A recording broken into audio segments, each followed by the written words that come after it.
Okay, 2026 is the new 2016. Let's just jump right into it. Hi, it's Jacqueline. Welcome back to the show. Hi, happy Friday, January 16th at 2:16 p.m. Let's not talk about why I'm recording this late in the afternoon on a Friday.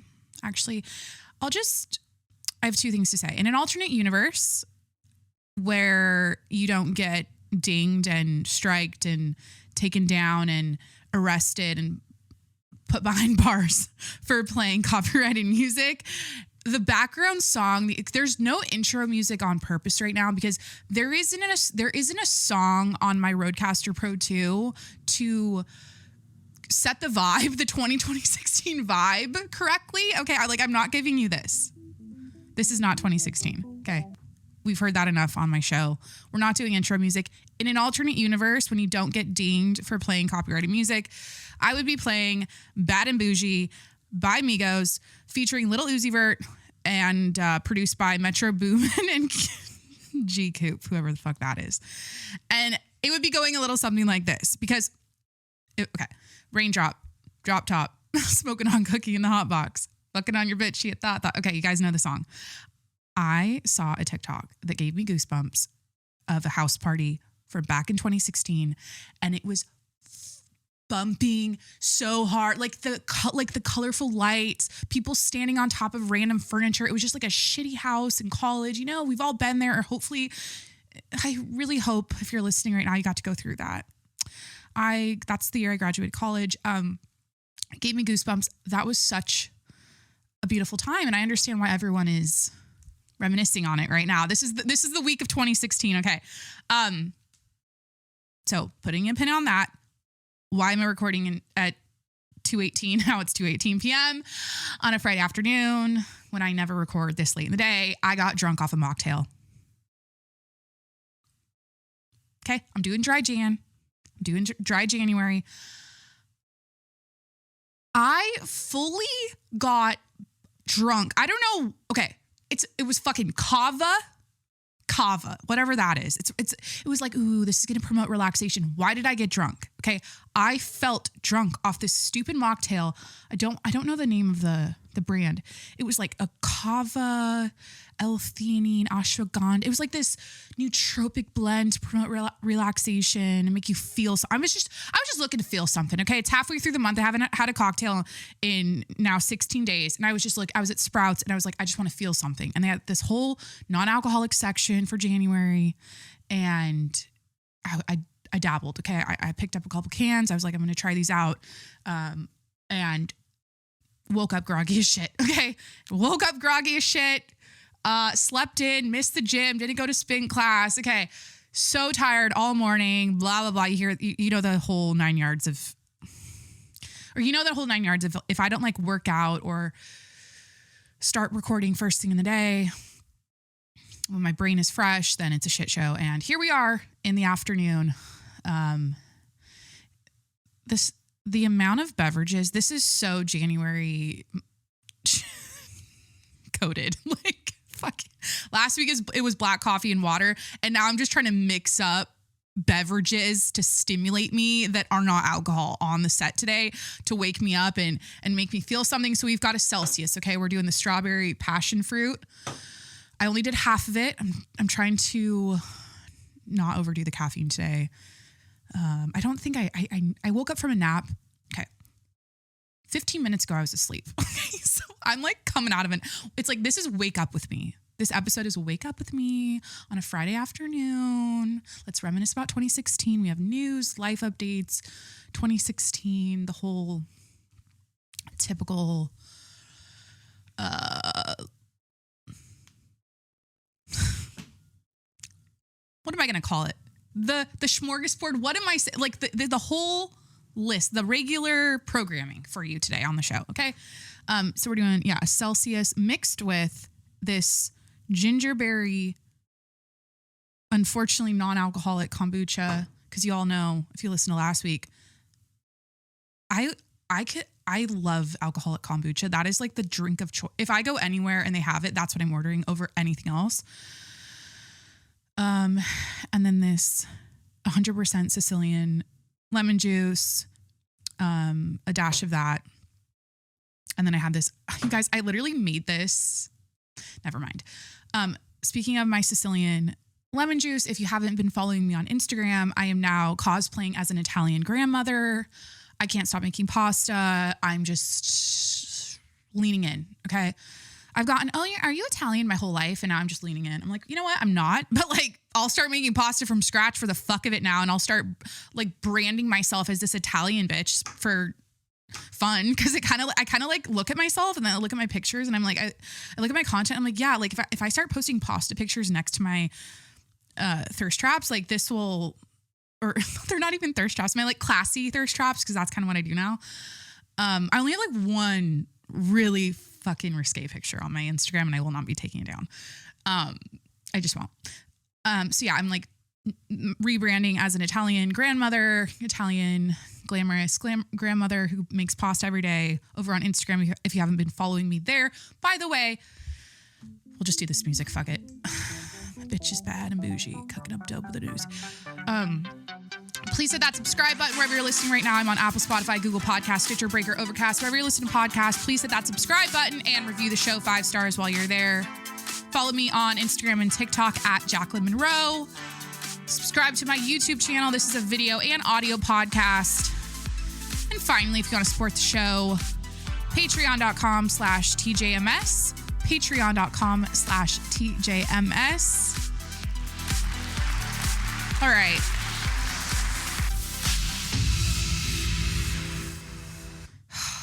Let's get into it. 2026 is the new 2016. A bitch is bad and bougie. Damn, that song. When I watched that TikTok, damn it, I'm getting old. It's like 2016 was 10 years ago. Let me house this before I keep talking because I need this caffeine in me because my...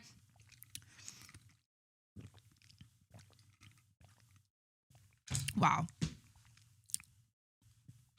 That was, okay. How are you? Thank you for choosing my podcast today. I'm very grateful for your listenership and your subscriptionship and your followership. I hope you're doing well. I hope you're having a great start to the new year. By the way, this should be the last month of the year. January is the Monday of months. It's like moving through thick sludge and tar every day. It's still dark. It's cold. January should be how we end the year. December is like, oh, you know, woohoo, we're celebrating the holidays. It's like fun. Everyone's like merry. And then you like crash into January. And that's like physically, it's such a heavy, like bullshit month. And it's like, like physically we were all like fat and like over the holidays. And then that's when everyone's like, new year, new you, like get off your ass, stop eating the cookies. Like do a goal straight or complete a goal, like complete a goal, do a goal straight, child. Set a goal for 30 days, like do something in January that's stick to what is it? Stick to your goal. Set a goal for the new year and stick to it for the next minimum of 21 days. Cause that's the average of like when people fall off the wagon. But like, it's so raw, that shit. And it's like, no, we're still in sweatpants. We're still freezing. It's still dark. We're still eating more than we probably should because it's just like cold out. I think the natural curvature of the season should be spring. The first month is March. February feels like it's when everything starts like waking back up, right? It's like that should be the start of the year. So anyways, I hope you're doing well. I hope your January is going well. I was very dark and depressing last week. I literally started off the episode like, welcome back to hell. 2026 is basically, it's like 2025 again, just death, people dying, bad news, toxic, awful bullshit news every day. But we're staying positive today because something I love about the internet I talk a lot of shit about the internet, but something I love about the internet is how we all band together every now and then and we do a little stupid trend and it bonds us. It makes us, it connects us. We're all doing it together. Like, all, it started with the celebrities. Everyone's posting their photo dump of 2016 and they're like, you just had to be there. And it's like, how long did it take people to find these old photos? Where are they keeping them? I'm like, do I have 2016 photos? I feel like the only way, I have archived Instagram photos that I went back to find mine. And I never post them, by the way, because I'm just not doing that. It'll mess up my new Italian glamorous chef Instagram vibe. Okay. Like I posted a little, I sang in my car. Okay. I lip synced in my car to old songs. That's what I did for my 2016 post. Go look at my Instagram. 15 people liked it. Okay. It's been a day. So that was my contribution to the trend. But I love how everyone's doing this. It's like what I'm saying is this. Last year was AI slop. Everything is AI and there's like pictures of, you can do it, Jacqueline. You can actually do it. You're actually like, hey, Jacqueline, you're on year 6. You can do it. You can do it. And everything was AI slop. Everyone was like, fuck AI. That we don't want this. Like, this is so dumb or whatever. Like, this is ruining society and da-da-da. And I love how the culture clapped back and they're like, we're just going to throw it back to 2016. We're going to throw it back to 2016 and we're going to reminisce on the time when we felt optimistic about the future and when we had the whole world ahead of us. Okay, we had a choker neck. In my case, I'm wearing it on the set today or on the set. I'm wearing it on, this is my part of my outfit today. It's not only Seahawks swag, it's Spirit Day. Okay, I don't go to a high school or college anymore to rep the school mascot and colors mascot on a Friday. So I'm doing it today on a Friday for the Seattle Seahawks because they're playing tomorrow against the 49ers. So I'm wearing Seahawks hat, Seahawks sweatshirt. We're missing a middle fingernail. Don't zoom in on my middle finger, please. I'm making up for it with a beautiful emerald ring that was a gift from my aunt on the finger next to it. So there's that. And then I busted out my choker necklace. This is one of those plastic, like plastic elastic choker, if you know what I'm saying, like the OG choker. I busted that out today. Okay. Back in the day, so 2016, it was like I had a choker necklace and the whole world ahead of me. That's how I felt. It was a very optimistic time. A choker necklace, the dog filter, and the whole world ahead of me. Yeah, I think last year was, AI slop, self-optimization, facelifts, Ozempic, sleep scores. It's gotten so like, and then it's like we've maxed out the self-optimization to the point where you're, sorry, you guys, let me just chug this a little more.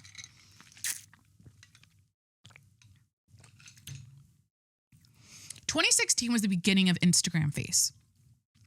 Okay, it was the beginning of Instagram face and Instagram baddie culture.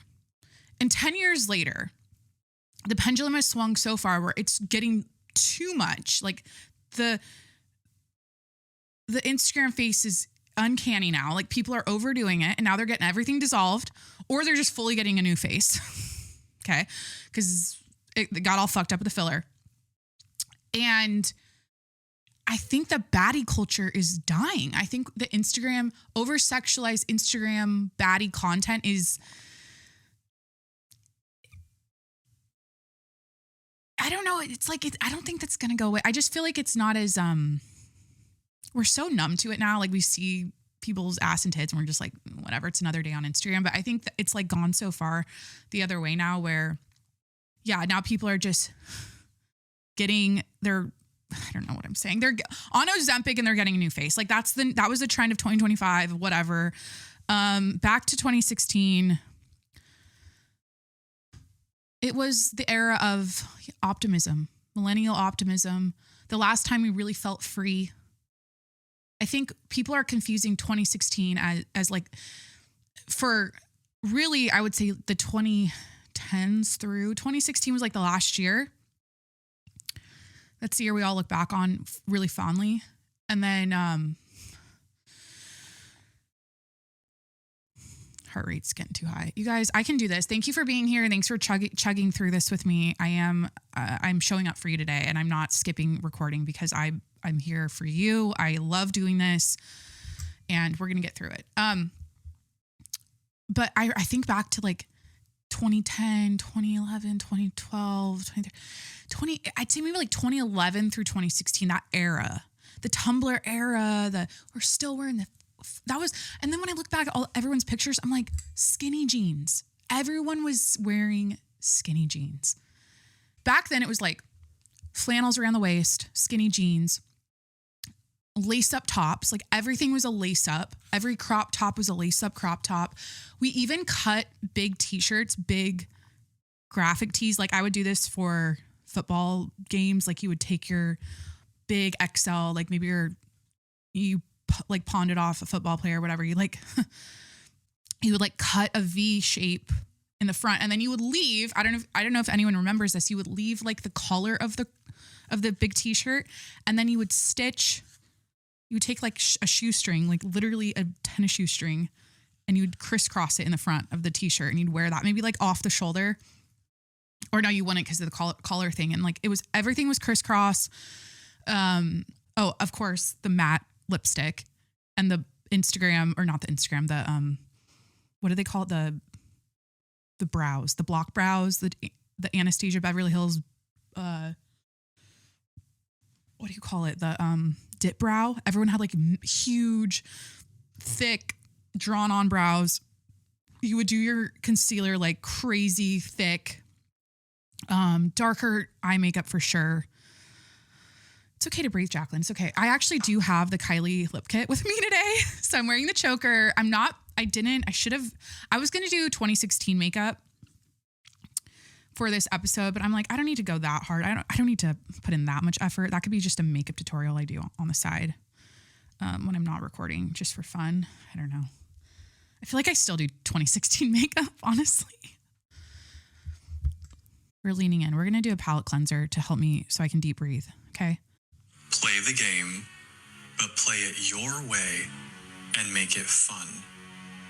Play the game, but play it in a way that you enjoy, that works for you, and that is fun. Even if that means you have to tweak or modify or change or break some rules, so be it. Even if you end up playing an entirely different game by the end, doesn't matter. You're still playing the game, just your way and making it fun. Make it fun. Play the game, play it your way, and make it fun. That had some nice dark energy to it, but I think it's a great message. It's your life. Life is a game. Do it your way and make it fun. There are no rules. I always say this, there's no manual.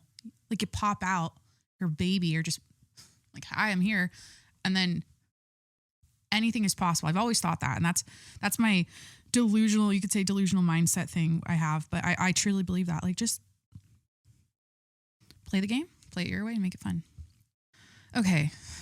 2016, we did it. We talked about it. I feel like it's been, yeah, these photo dumps, though, I'm like, damn, it's crazy how much everyone, like, this is my take too. I feel like everyone since 2016 got hotter, but more boring. Like everyone's like hotter now. The face works better, but also it's getting too Instagram facey, it's gone too far.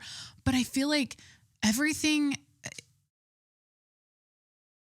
people are more boring now. I don't know. It's like not as, back then you would just post you'd buy like a new pair of Nikes and you just like sit crisscross applesauce by like a flower, like a daisy in the grass on your school campus somewhere, and you like just post that on Instagram. So I feel like people were more free about how they posted, and so that made them seem more interesting. Where now there's this super specific way to post a photo dump that everyone does, and it's the same formula that everyone's morphing into the same person now. Anyway, so I think people I feel like everyone got hotter. I don't know if it's because the cameras are better. The face tweaks are getting what are people doing now that they weren't doing in 2016? You know what? Why didn't I just I should have just opened with this. It shouldn't be the 2016 challenge. It should be the show everyone your real upper lip challenge. So I'm saying, oh yeah, everyone got hotter, but it's because everyone has an upper lip now. People have been working on their facial balancing for the last 10 years. So that's the stark difference when you look back at the 2016 photos, which I know they're more pixelated and they're not as high quality as the pictures we get now from people, but also no one had an upper lip and their face balancing wasn't as snatched as it is now, because that's what everyone gets done. Or since then, that's what everyone's been getting done. So I definitely did not have an upper lip in 2016. I was thinking about doing 2016 stories, like juicy stories, things I got up to on a Saturday night, going out, like what I would do, before. I just feel like the highlight of that era was getting ready to go out with my friends, like going over to my friend Anna's apartment, like playing music, going into our bathroom, doing our makeup for like 2 hours straight, like getting ready, like switching. I'd bring it was always like a laundry basket full of outfit options. And I always ended up wearing this same formula of a crop top and skinny jeans and a heeled boot. And then I'd always have a jacket that I'd throw in the bush somewhere because I'd always get rid of my jacket. But we had this like secret bush we'd hide our, not a secret bush, but like there was a bush by this bar that we would ditch our coats in before we went into the bar, and the next morning we drive by and pick it up. So I feel like, yeah, that was the highlight. Getting ready, playing music, having a little pregame cocktail, and then going out. And it was Pullman, Washington. It was usually, at this time it was, I'm thinking of like football season. It was freezing. We'd bar hop. There's 3 bars we'd go to. I think Mike's is gone now. I don't think it was called Stubblefields, but everyone called it Mike's, something like that. And you'd end up there. That's when it turned into like a club vibe, and you would go downstairs and it was disgusting. And, you were like, in my case, it was like, where are the tall people? Where are the football player tall people that are coming in after the game, waiting for them to show up? And then, yeah, I have so many stories about that. Like, I had a fling with a football player like all through college. I don't know what you call it. I feel like I had a regular football player situationship, and that was fun. At least I'm happy I had that experience. Like it was the 2016 era. It was 2014, 15, and 16 when I was there. And yeah, I got to experience college game days, going out, wearing the stupid lace-up crop tops and the fucking 2016 makeup looks, and getting ready before the games with my friends, and like having the full college experience, going out, chasing boys, like going to frats and the sororities, and like going to the parties there. And I remember like one time I just like I didn't know a lot of people in college. Like I wasn't in a sorority or obviously I was going to say a sorority or a fraternity, but I didn't have like a million friends in college. And so I would just kind of show up places and see what happened. Like I would just wander in, and I totally got the who do you know here shit from people. And but see, I think one of the worst things about me when I get super drunk is that this is a good topic for dry January, isn't it? Like, let's tell drunk stories. My friends always say they're like, the thing about you is that you're a wanderer. we're always like, where's Jacqueline? Like, I just wander the fuck off, and it's scary. Like, I've had bad experiences wandering off and bad things happening to me when I wander off. Okay. But yeah, I would just kind of like dip out of the bars, and I just find a frat party going on, and I would just walk in. And the girls would fucking stare me down. And I was like, because I never felt like I fit in. There was like the hot chick prototype of like the college hot chick prototype everywhere at these frats. Like I was brunette, and like, one of the worst things, oh my God, this guy dated, or didn't date him. I didn't date anyone in college. I had a boyfriend. I had my first couple years of college, I had like a regular boyfriend. And then I had like situationships. Okay. And then I had a boyfriend after college for a brief stint. And then that was it. But one of the guys in college that I hooked up with was literally like, he basically was like, oh, you have a pretty face, but you're too fat. Like, he called me fat. He's like, you're fat. Like, in a text, he did this whole long text, and he's like, because I got with this roommate. Like, I met him first, and then I ended up with his roommate, because I went and met the roommate when I hung out at their house, and I was like, oh, you're the hotter roommate. Bye. Like, one of those things. Then he called me fat, but he's like, no, you're pretty, but you're too fat. And then what's crazy is all of these people I'm mentioning, and I've, in general, just any man I've ever crossed paths with in my entire life. And this is the motto that my friends and I have. They always come back around. 100% of them. Usually it takes minimum a year. Usually it's around like 2, 3, sometimes like 4, 5, 6 years later, they'll circle back and they'll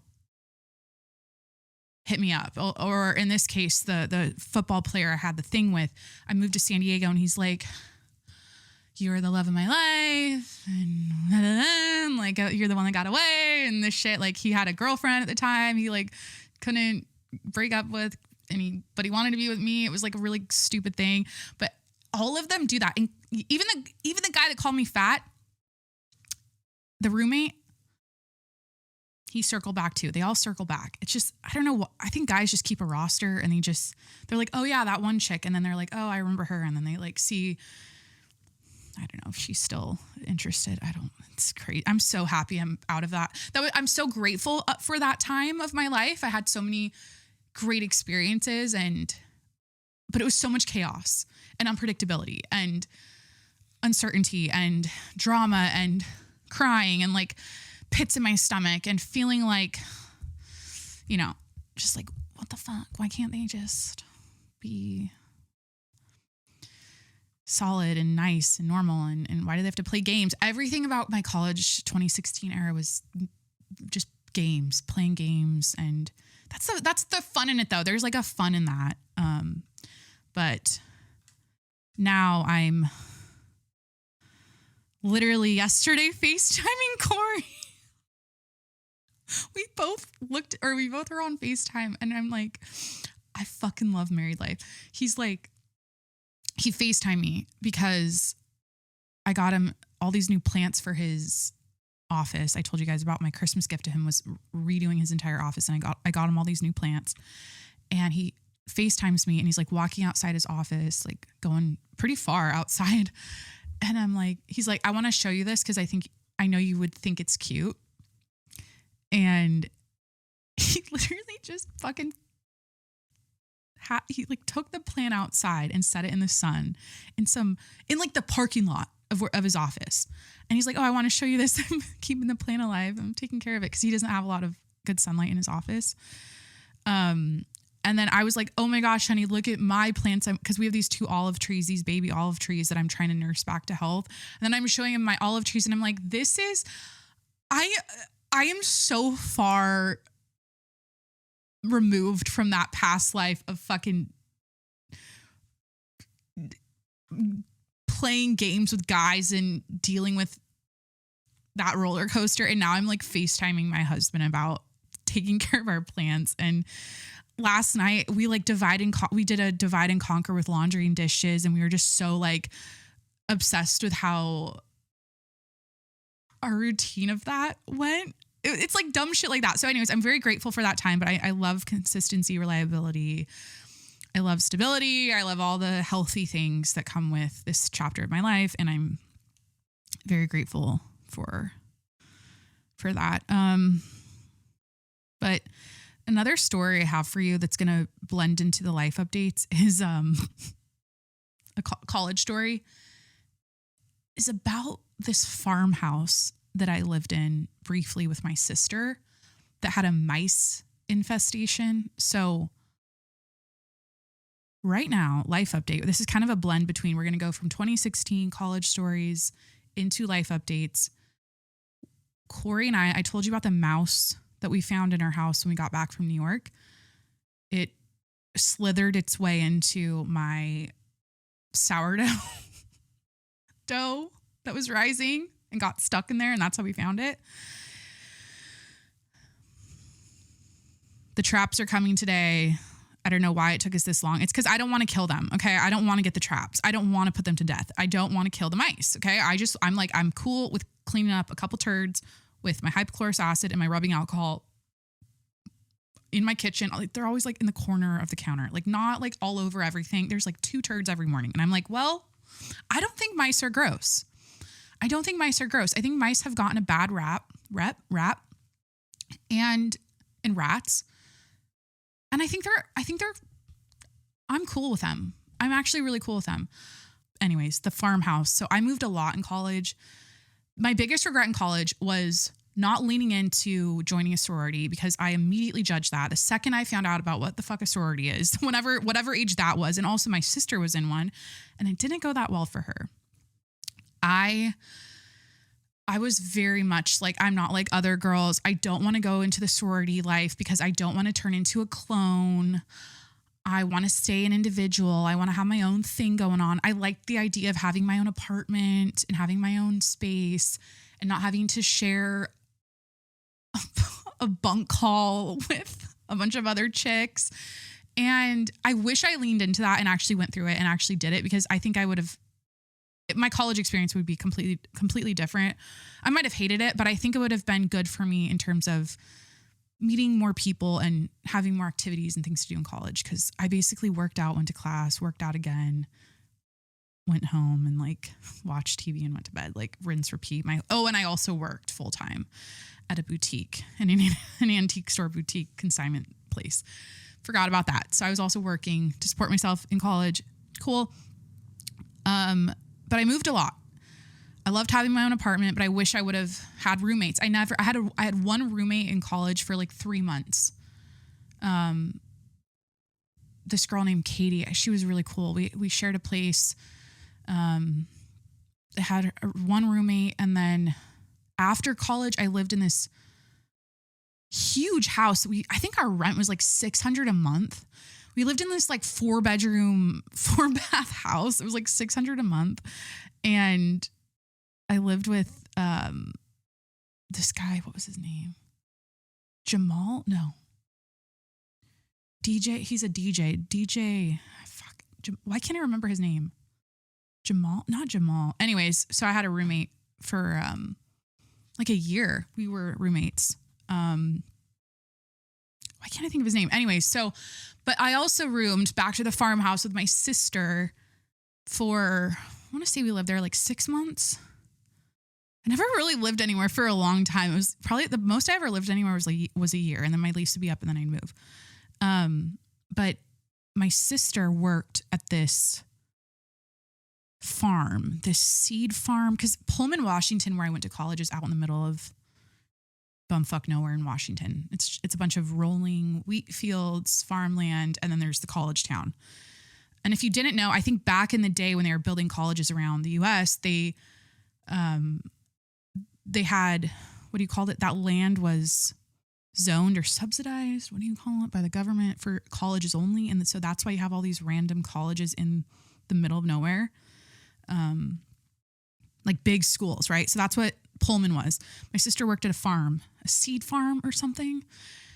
And the owners of the place, or people she worked with there, were renting out this farmhouse that was theirs. I don't know. It was a rental or something. And it was a 3-bedroom, 2-bath house on this farm that was a pretty far drive from the college. And I was working at the college at the time. After I graduated, I had my first big girl job. And the creepiest thing about this house was that, and it's also like the dead of winter, there was always snow, right? Like there's so much snow on the ground. It's freezing. It's the dead of winter. It's pitch black. There's no other houses around. It's literally like when you go on a road trip and you see like a house with a huge driveway and you're like, who the fuck lives there? And like, how do they go grocery shopping? And like, where's the nearest town for them to like have a nice Saturday and dink around in? Like, where is that? That's the kind of house we lived in. And, oh my God. So the creepiest thing was it had this cellar. It had a swing, an old tree with a swing set next to it, like a creaky, like you hear the swing in the wind at night, like, one of those creepy old swing sets. And then it had this cellar that went into the side of the hill because everything's rolling hills. It was kind of like, the Hobbit houses in Lord of the Rings. It was kind of giving like, oh wait, we're not saying it's giving in 2026. It was reminiscent of the Hobbit house doors where it's like in this side of the hill. So that was directly outside of my bedroom window. I still remember it. Had this old wooden door and we didn't know what the fuck was in there. It was just like, there's a weird cellar. We've never opened that door. We don't know what's behind it. It's creepy. And then we also had this old barn next to us with like old cars and shit that was like in our driveway. Like you'd pull up to the house and then right next to it, there's this old barn with tractors and old things. And then the house, it was just so, yeah. So, but we had a mice infestation. So segue into the mice in our house, I guess.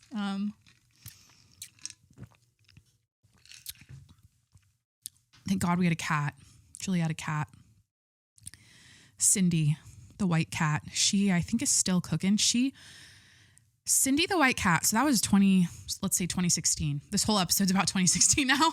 But that cat, when college was over and we all moved back home to the west side of Washington, that cat lived at my grandparents' house.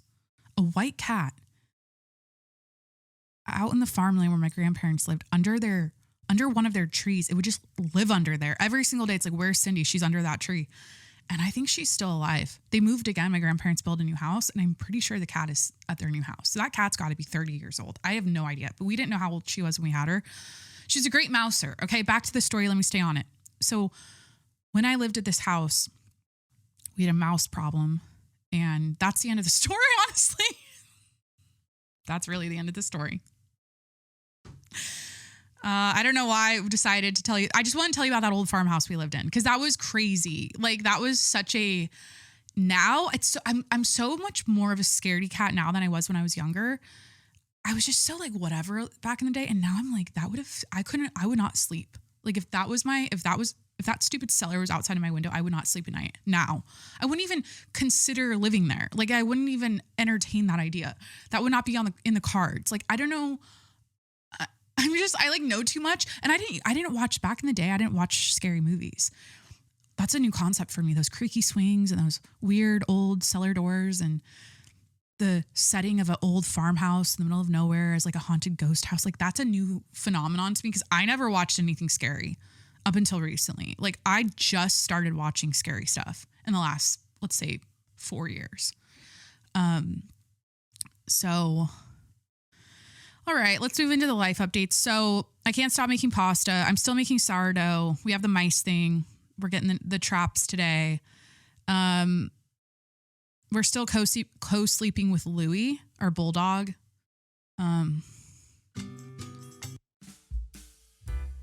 Give a little vibe. I'll do a little vibe for the life updates section.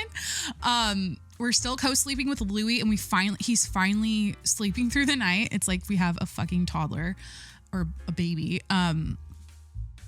Initially it was, we're up every hour. Corey's not sleeping. I'm sleeping like shit because Corey would like get up with him and like console him and like lay on the couch with him. Like every other, I'd say like once a month, Corey's like, yeah, I've been up since 2. And he's like, I was laying out on the couch with Jimmy and Louie. I've just been up. He'll just go lay with, if he can't sleep, he'll just get up, put his bathrobe on, like go and hang with the dogs on the couch in the middle of the night.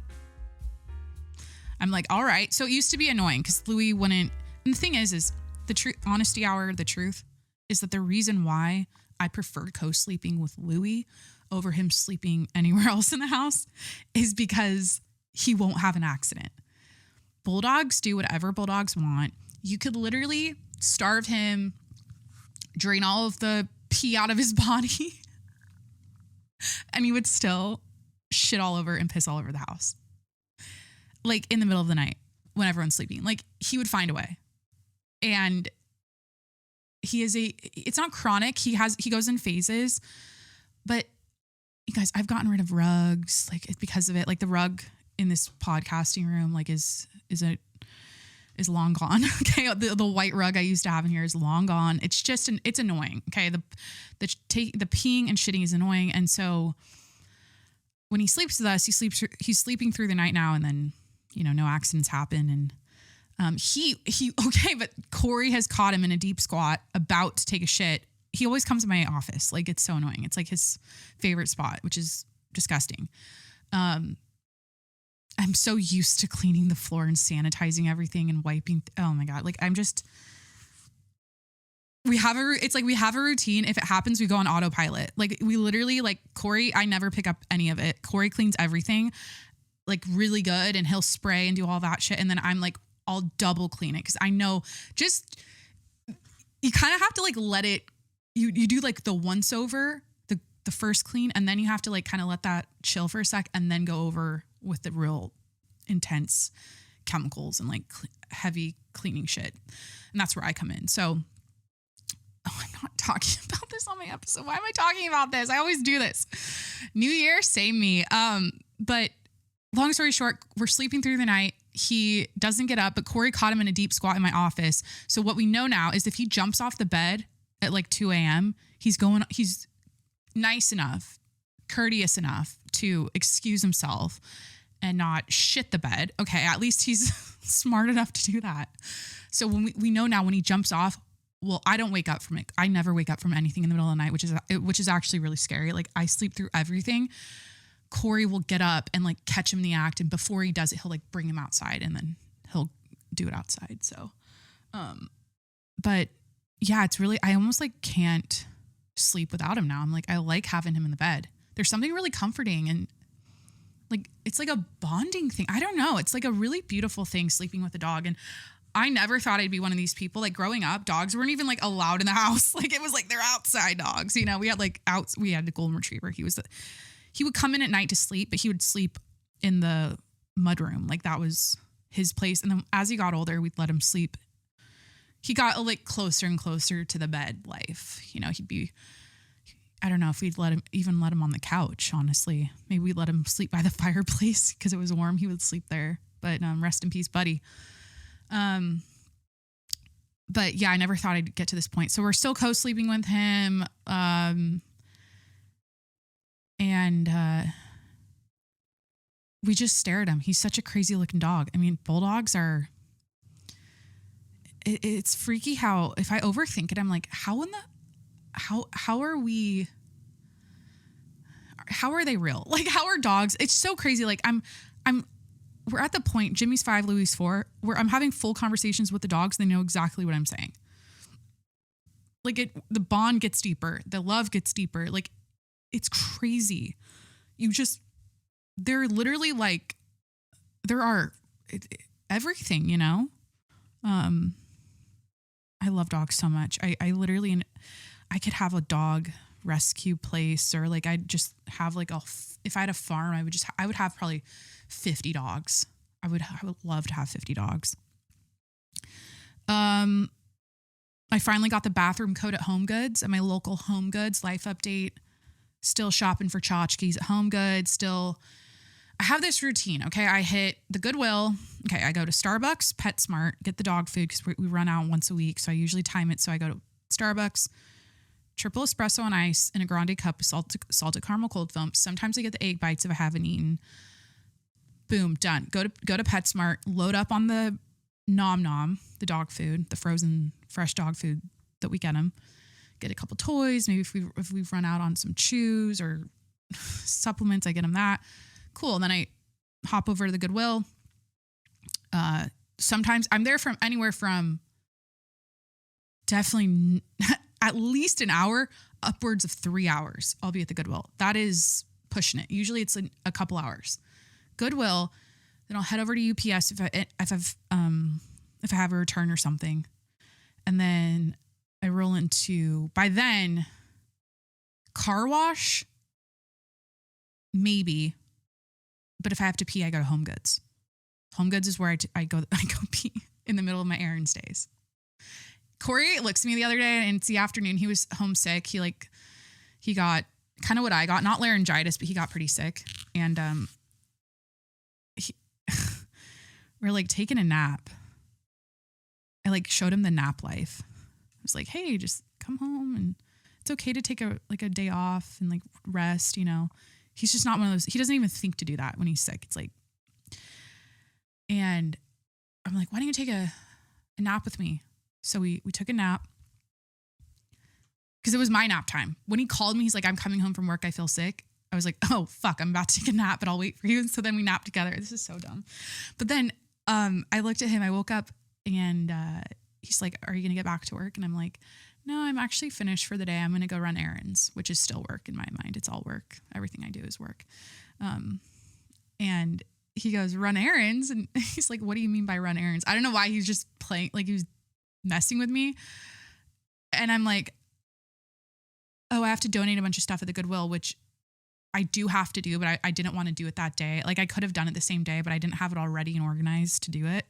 So I just said, oh, I have to donate stuff at the Goodwill and do a couple of returns. And he goes, okay, But anyways, they finally gave me the bathroom code at Home Goods. Every time I go to Home Goods, I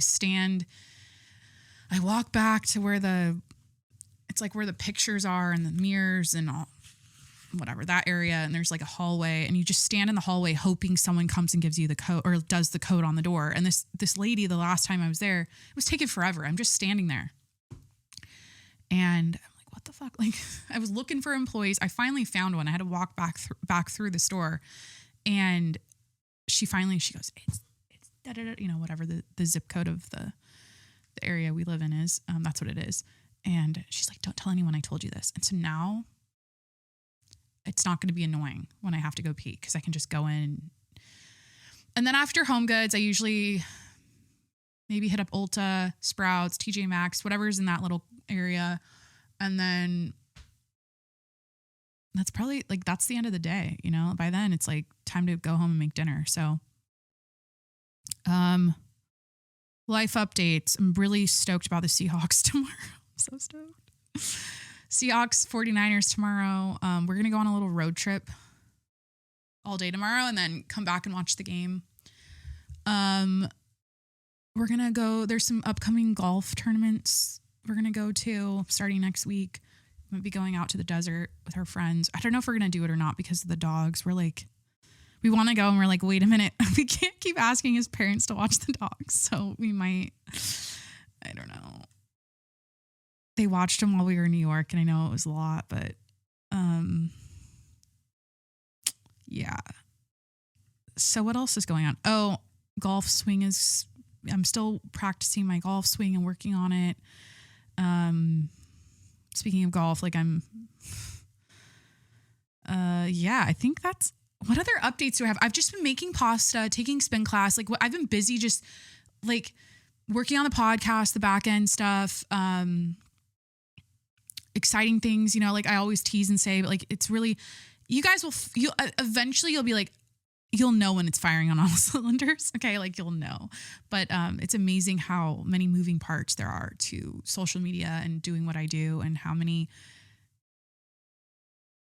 machines you have to have working together to make the full machine run. It's little machines within, it's a crazy web. It's not just record a podcast, post a podcast. There's 500 other things that go with it.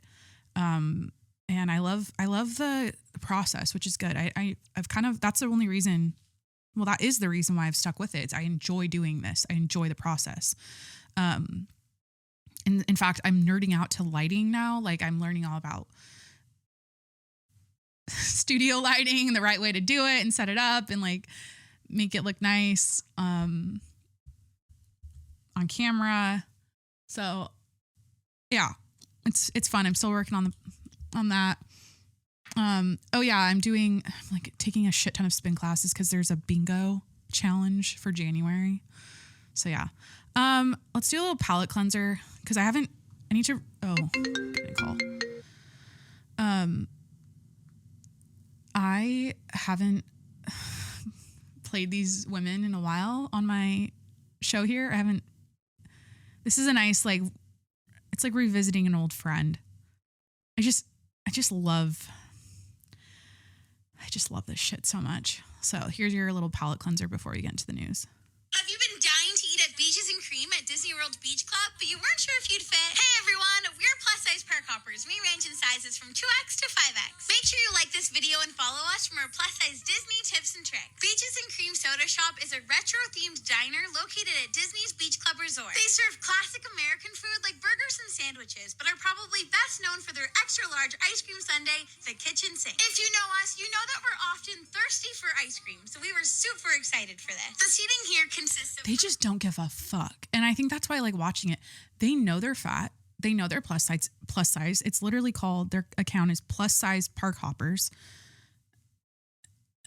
And they're just living their life. They don't give a fuck. I love it. Booths and tables with chairs without arms. There was some bar seating with high top chairs as well. We found the seating to be pretty comfortable. Sorry, I keep stopping it, but I feel like being plus size, like a lot of your life is walking into establishments and getting anxiety about the chair situation. Like she mentioned, the chairs didn't have armrests, because if a chair has armrests, like my chair has armrests that I'm podcasting in today, and you're wider than those armrests, you're not sitting down.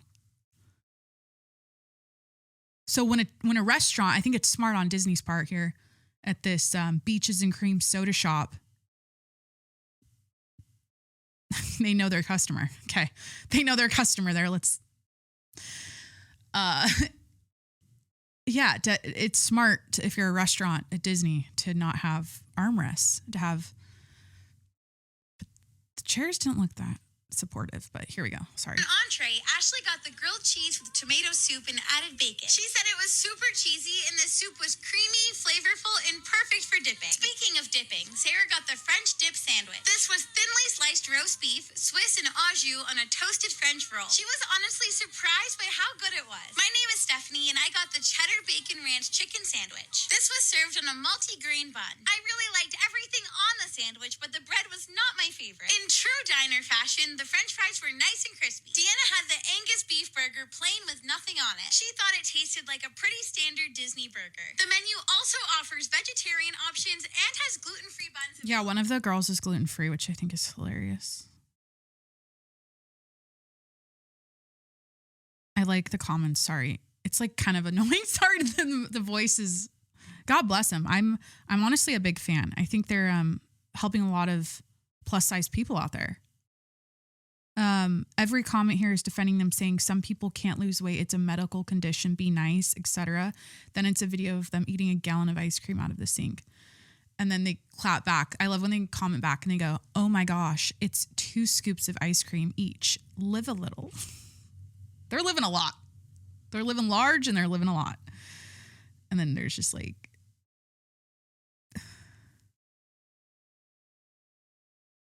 the whole concept of this channel is so heartwarming. I can't imagine how many people have stopped themselves from having these experiences out of fear. Again, fearing the chairs in the restaurants.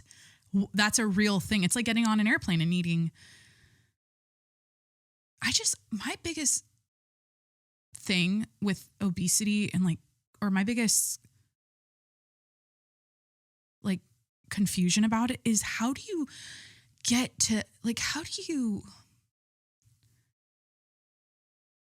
once you get to, for me, there's like a weight I've been to where I'm like, it was the heaviest I've ever been in my life.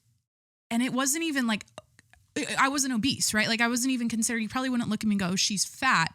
You would say maybe she's overweight or she's like clearly gained a lot of weight.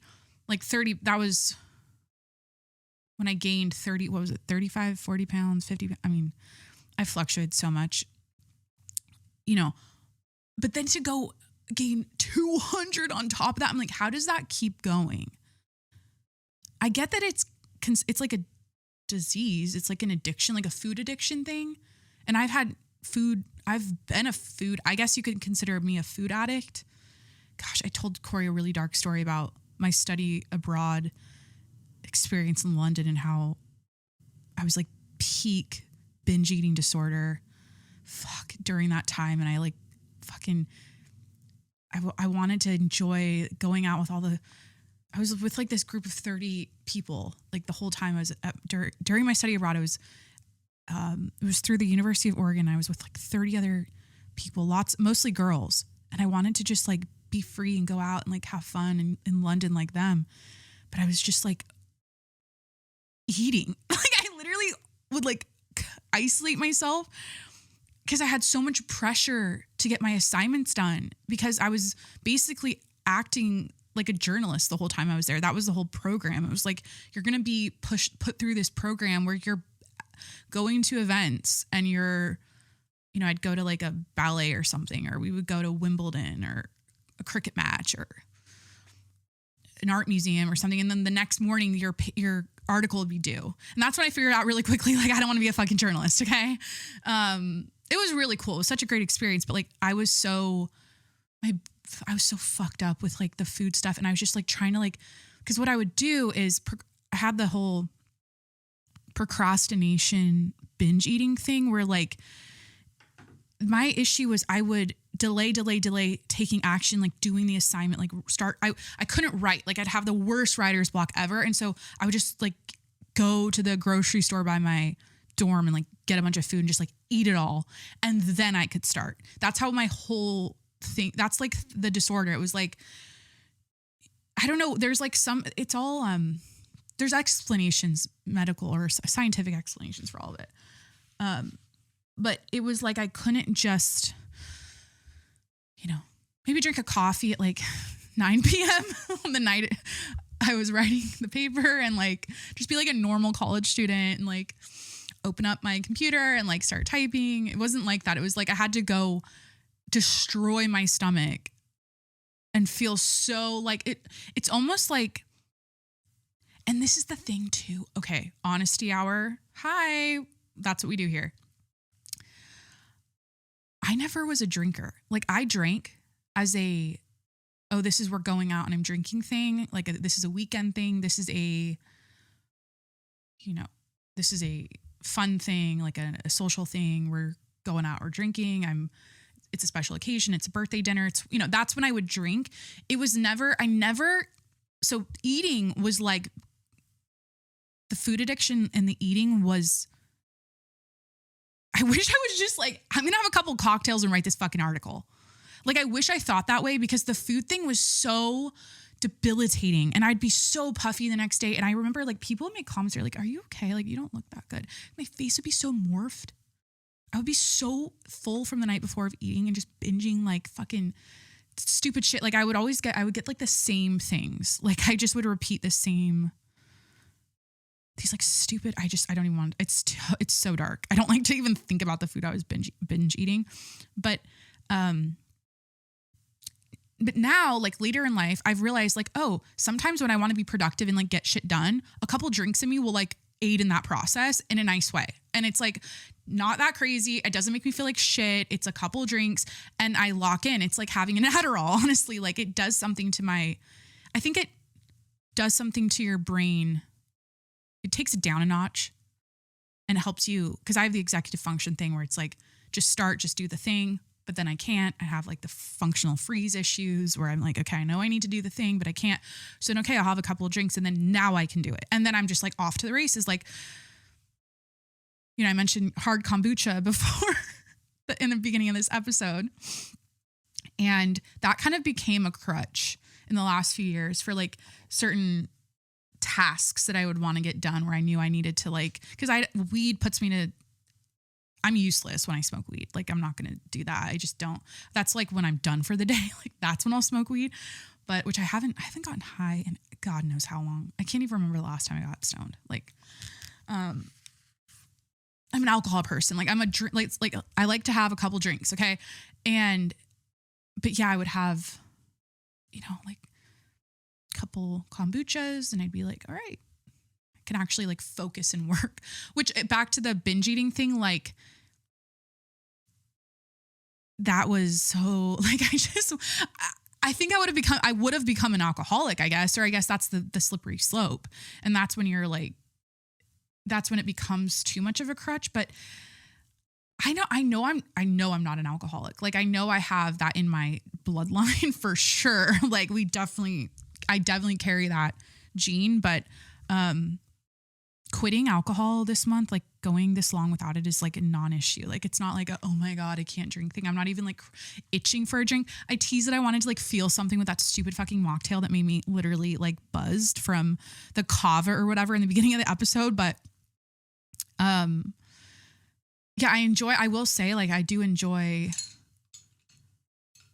not having any sort of hangover ever. Like I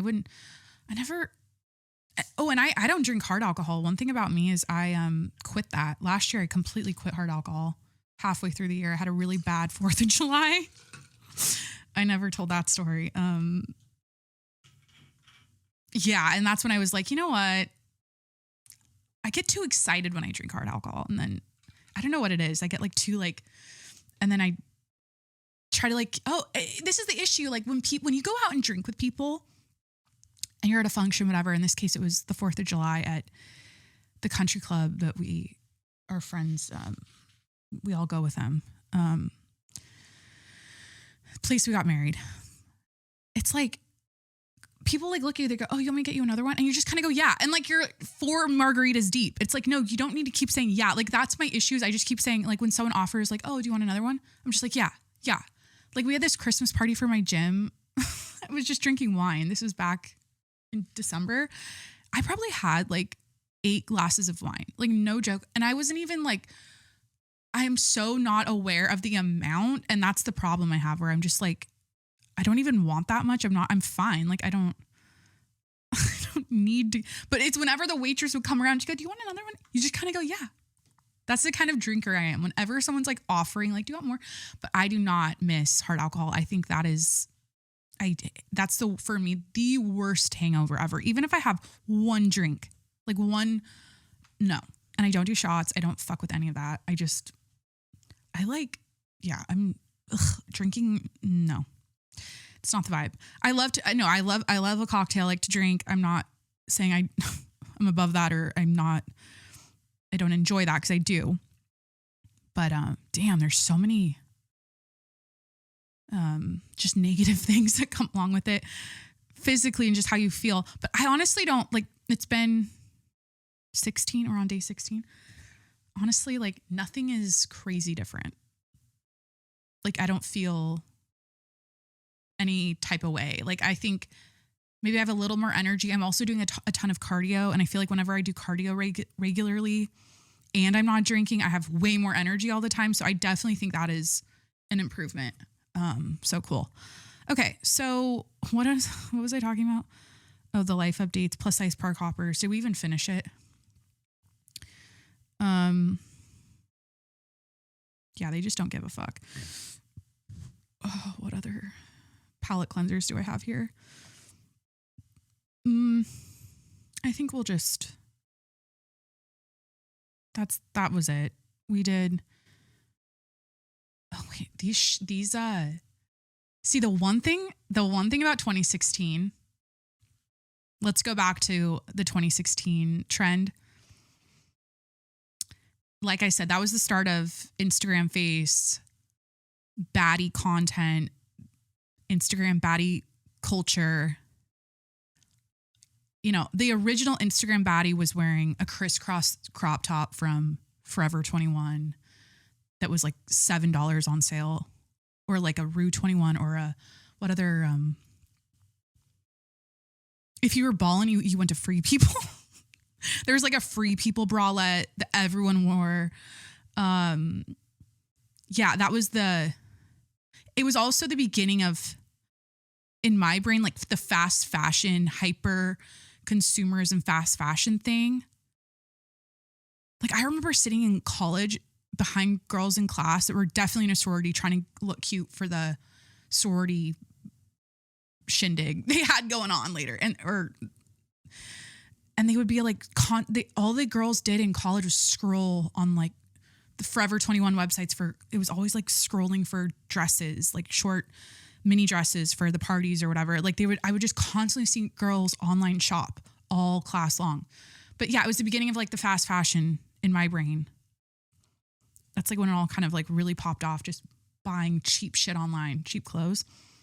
And I feel like the fast fashion quality since 2016 has improved. It still sucks, but it's definitely gotten better because everything in 2016 would fucking fall apart. It's like they would staple choker necklaces together and then they would just like unravel. Like you'd be going out and you'd be dancing around and it would just like break off, or everything was just so much shittier, the quality back then. I don't know why I'm bringing this up. Why am I bringing this up?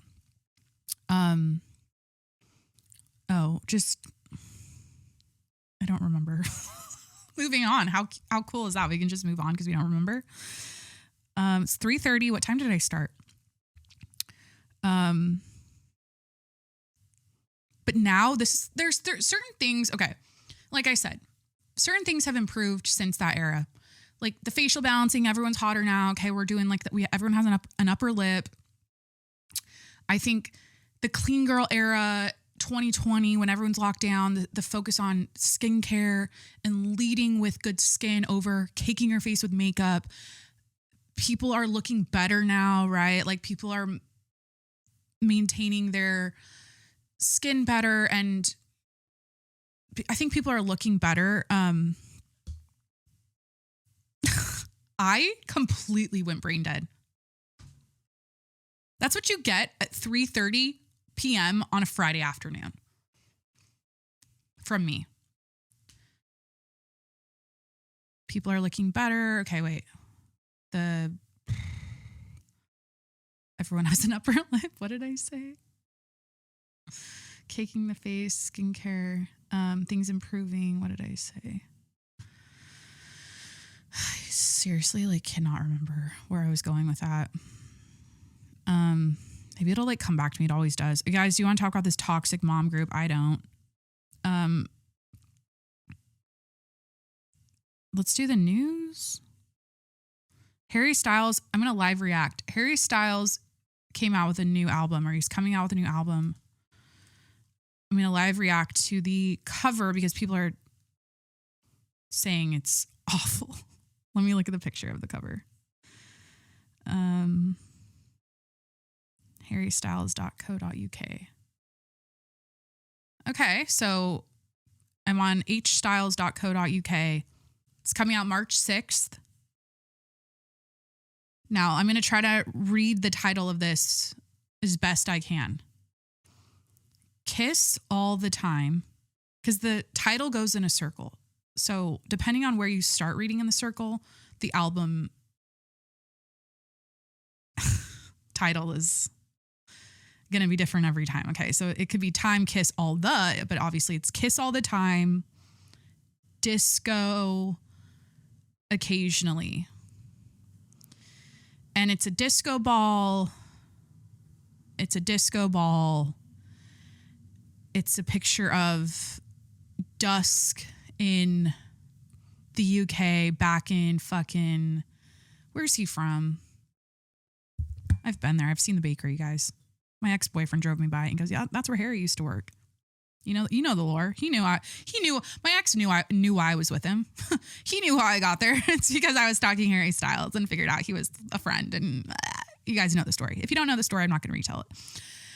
What the fuck is his hometown? It's like Harry Styles' home. I used to know all the lore, you guys. I used to be so in deep with Harry Styles' hometown. I know it. It's like Holmes Chapel. Okay. So the album cover is giving Holmes. I'm saying it's giving, I don't care. It's giving Holmes Chapel at dusk with a disco ball suspended from the sky. And then Harry just posted up in tight. I'm excited he's not wearing some stupid fucking polka dot like clown big collar shirt and a weird pant outfit on the album cover. I'm enjoying the fact that he's tatted up like he is, short hair, nice clean cut short hair, blue t-shirt. It's pretty tight on him. Okay. And some nice tight or fitted blue jeans. And he's kind of like pulling his glasses down. I like this. Okay. I like that part of I like, okay. This album cover looks like shit. Okay. It sucks. It's like they just, I mean, his other album covers have been kind of cool. Like, let me look at like his last one. I'm not like a big fan of his music, by the way. I think, here's the thing. This is what I'll say about Harry Styles, okay? I am in the camp of people who heard his I've been roaming around. Oh, he can fucking sing, okay? He can fucking sing like a rocker. That's his, when he's at his best, he's like Aerosmith, okay? Right? Is that who I'm thinking of? I don't know. Like Steven Tyler. He's got the rocker voice, right? My biggest fucking gripe with him is that he's going disco. He's going foo-foo. He's doing all this electronic-y. The music to me, this is his albums, like nothing has ever. Okay, we've got Water. What do I like? Walking the summer home. Adore Me is a great song. Adore Me, I love. Sign of the Times is obviously, you gotta love it because that was his first debut. Like, this is Harry Styles coming out as a solo artist. See, I do know a lot about Harry Styles. Wait, I'm actually showing my ass right now. Like, I actually do know a lot.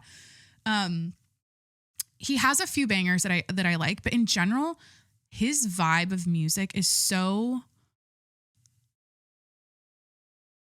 floating in the air, and there's no like, I need a fucking hard, I need, what do they call the fucking, the 808, what the hell's the beat, the drum? I need a beat. I need a heavy beat.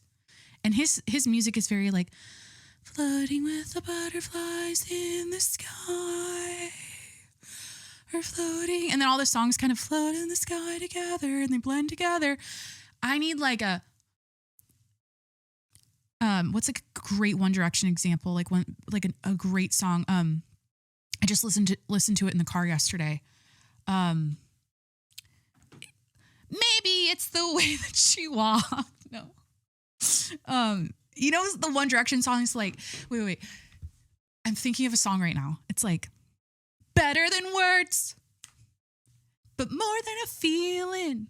Ow! Crazy in love. Dancing on the ceiling. Okay, guys, I don't sing. This vibe. Like, actually, that's not as hard. I want it to be more like this.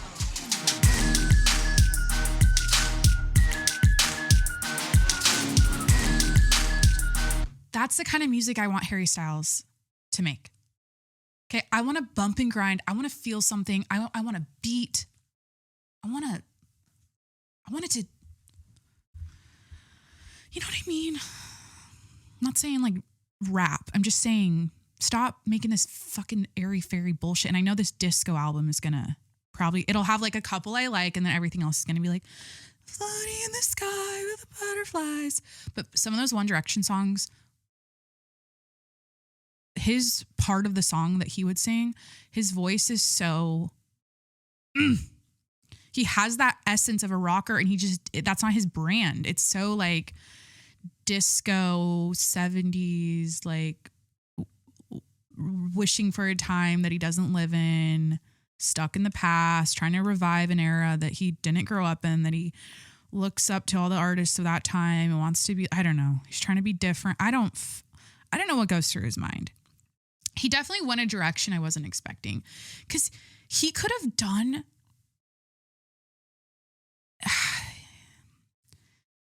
He's like too hot for this shit. That's the thing about Harry Styles. He's too hot for this disco shit. It's such a waste of hotness. Harry Styles is a waste of hotness. Harry Styles and the way he brands himself and the kind of music he makes is a waste. It's a waste of hotness. And it's a disappointment. I know he grew up in Cheshire and he worked at the bakery, and he's in tune with his softer, more feminine side, and he's, like he's not Travis Kelce, like football player, hot boy vibes. Even though, I guess, speaking of that, listen to this bullshit that I that I found on TikTok about Travis Kelce and Taylor Swift. Taylor Swift says no vibrating panties for you, Travis, for at least 1 week after the PR nightmare you have caused. If you weren't aware, the bisexual, non-ethical, dom-sub, inter-attractive, polyamorous couple, Taylor Swift and Travis Kelce, stepped out together for dinner. People think that they're both... What did he say? Dom sub? I'd have to break that down and really think about how the holes get filled in that situation, and who fills, or they're not filling each other's holes. She's filling. They're not. I think people think they're both gay and they're both like using each other, and they're not. Is that what I'm picking up with this? Isn't that what? People, there's like the gay lore, or she's gay, and then he's a dom sub. What? I don't know. But he's a football player, okay? He's like macho football player, alpha male type vibes, like kind of like the way he presents, how he dresses, here and there, his outfits are questionable, I will say. They get too fancy with it, with the fashion, the football players, and they're really trying to do something, and it always just, who can pull it off? Like, who could wear anything? It could be super high fashion, like cool and like different and kind of foo-foo-y, who's a football player, and he could just, it doesn't like make him look like a try-hard, or like he's up his own ass. Because that's the thing, when the football players step out and do their pregame walk in their fashiony outfits, it just really showcases, they're all up their own asses because they're professional football players, but you can really see how far, like the spectrum of who's up their ass the most is showcased the most when they do that walkout, because you can really see who's trying. It's like the harder they try, the weirder the outfits get. You guys know what I'm saying. Wasn't it that Jason just did the flip-flop thing in the shorts, and that was like his, I'm just a regular guy who plays football. I don't fuck a loafer, I respected that about him. I think that was authentic. Because sometimes the fashion, it just doesn't read as authentic. And that's the thing with Harry Styles. It's like the dresses he was wearing at that back in the day, and the groovy outfits on the stage. It's like, I always feel like he's cosplaying. I always feel like he's doing it it's not really him. It is, I guess at this point it is him, And I'm having to accept that as a fan, I was a closeted One Direction fan in love with Harry Styles for God knows, I was so mentally in a, what do you call it? A parasocial loving relationship with Harry Styles in my brain for a disgusting amount of time that I'm admitting to now because I'm confident in who I am as a person, and I can publicly admit things without fear because that's what people tune into a podcast for. And so it's like, it's good for the brand, it's good for the business, it's good for the brand. But the way I would fantasize at the ripe age of, I was like, how old was I at the time? Like 17, 18. So I like that he's in a t-shirt and jeans. Back to the album cover. On the album cover, he's going on tour again. He's going on tour. He's selling a fanny pack. Okay. Limited edition camera box set. Does he still sell nail polish? He's a man of many. The fucking nail polish, you know? What was it called? Like Promise. It's called like Pleasing. What was it? His brand is Pleasing. I just want him to be more fuckboy like Justin Bieber. Like, you know what I mean? His essence he has the fuckboy essence, but it's not expressed in the way that I think it's just not, it doesn't fit the fantasy, right? As a fan, you're like, it doesn't fit. The voice doesn't fit the songs he puts out. The vibe of the voice and the songs. It's like total miss there. What a letdown. And then like the hotness and the way he completely ruins it with how he dresses and presents himself.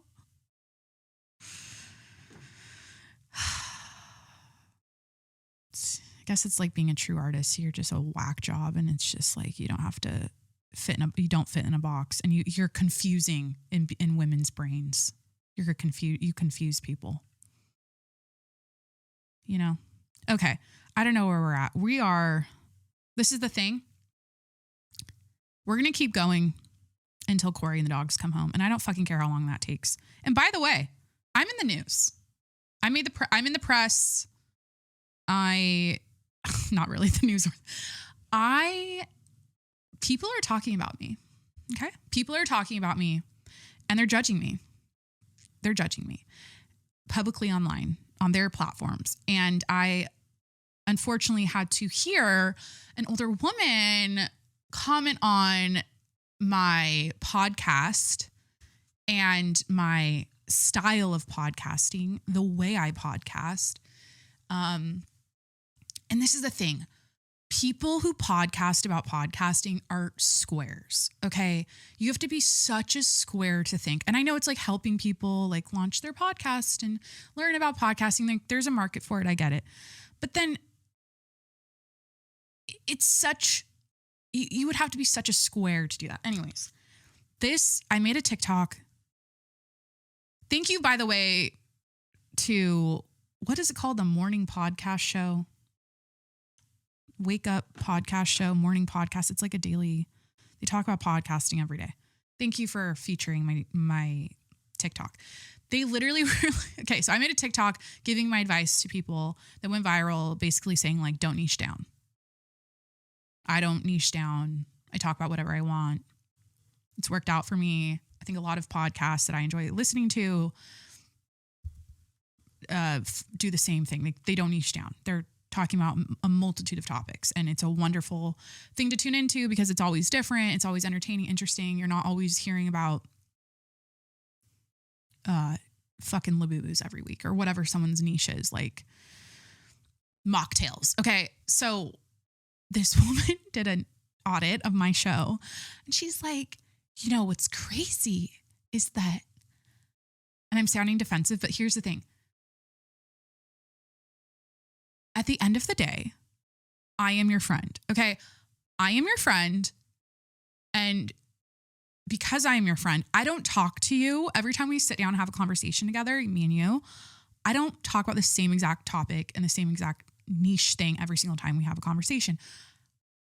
In a normal friendship, you're talking about a bunch of random shit all the time, whatever's going on in the world, whatever's happening in your life. Like that's a normal friendship. And so that's the style of show I have. It's like, if you're my friend, this is what's on my mind. This is what's going on in my life. This is what's happening in the world. Let's talk about it. Right. It's a very simple thing, but so this woman's like, I audited her show and she's like, she was, at first she was podcasting every day and now she's putting out these Rogan-esque episodes of multiple hours. She goes, I don't know the last time she's done one under an hour. I just can't believe this woman can talk. Oh my gosh. But she's like, I don't understand how you expect to get a following off of showing people. Cause like, I think she's referencing the time when I showed you guys how to bake chocolate chip cookies. She's like, I don't understand how you gain a following and monetize a podcast off of teaching your audience how to bake cookies and then talking about the Israel-Gaza war the next day. But her whole thing is like, she helps people with their podcast and they need to pay her for her services, right? And she's like, well, if they don't give a fuck about making money from their show, I'm worried because they can't pay. They need to be making money so I can be making money. And I'm like, that's not the game I'm playing, okay? That's never been the game I'm playing. So that's what it is, okay? And people like don't understand that. In this world of making a quick buck online and going viral and chasing vanity metrics and like, keeping up with keeping up the content creators, keeping up with the whatever. It's a crazy concept to do something because you love doing it and you're not in it for the money. Like, not to say that I'm not for sale. And then I wouldn't, I dabble in the money-making side of podcasting, obviously, but like, it's not the game, right? And so I think it was funny to listen to people talk about my show and then and they were so dumbfounded by it. And I was just like, damn. And what was the other thing I was going to say? They couldn't figure that out how they're like, yeah, when we scroll on our episodes, there's no ads. You'll scroll on a 3-hour long episode and there's no ads. I just can't believe it. I'm like, we exist. I actually don't think anyone else besides me. I don't know if anyone, I don't know. Yeah, I think I'm probably a rare bird out there in the space. But by the way, let's talk about the podcasting space and the Golden Globes and that circus, because I'm sorry. There is something so unserious and stupid about giving out a Golden Globe to a podcast when you're not including, like, now you can get a Golden Globe if you're a podcast. Love that. That's great. They're opening it up. They're including the podcasters in the award shows now. Okay, but it's like none of them ever include Joe Rogan. You know what I mean? None of them ever include the actual like top charting podcasts.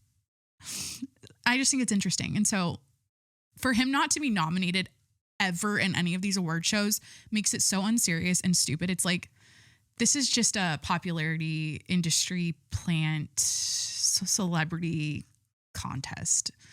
Like there's a clear, it's like Amy Poehler won it, I think, with her what's her podcast called? Like, her podcast is Good Hang. I need to listen to it. Everyone's like talking it up and saying it's a great, Amy Poehler, Good Hang. Yeah, she does a lot of celebrity interviews. Haley Williams, Maya Hawke, Gwyneth Paltrow. Oh, I need to listen to the Gwyneth one. Excuse me. Oh my gosh. But you know what I mean? It's like so unserious. It's like, it's not, I just don't love Hollywood. And I just, okay, do I want to talk shit? I always do, but like, I don't want to drop specific people because I think that at the end of the day, we all love entertaining. We all love doing, well, I don't know if everyone loves it. I feel like a lot of people do it for a stint and then they stop. It's like, oh, I don't know if Good Hang will be around in 6 years. You know, we'll see. But I just think there's a difference between people that are clearly passionate about it. And I sound like such a starving fucking artist who's bitter about other people that are more successful than me. Killing it and popping off and winning Golden Globes. Okay. I'm going to stop. I'm just saying, like, I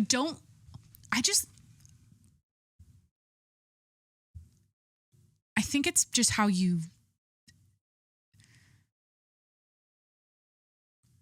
I think celebrity interviews are tired. I'll also include that. I think a lot of things on social media are tired. Podcasts are tired. I think you find who you love. You tune in every week. Like in my case, you figure out what I'm up to, what's going on in my life. And then, you know, you move on with your day. Like I'm one of those podcasts. It's a regular thing in your routine of podcasts you listen to, but you find who you like, you stick with them. And then maybe you're over it after a while and then you dip out. But anyways, let's just look here at, I don't care about this toxic mom group. I love Hilary Duff. I think she is a ray of sunshine. I think she is so sweet and kind and lovely and wonderful. But I can also see her being like,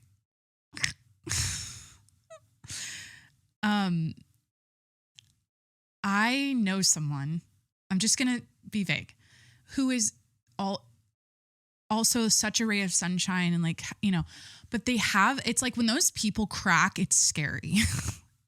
They get really fucking nasty. Like sometimes those are the ones that get the nastiest. The sweetest ones get the nastiest, you know? You can almost see it like when Hilary Duff smiles. It's like, like you can see like if I think who's sweet where when they crack, they stay sweet throughout being pissed off and angry and like who's like a really sweet, because I'm thinking, okay, there's Hilary Duff. I can see her cracking and getting like really fucking nasty. But like who's so pure sweet that wouldn't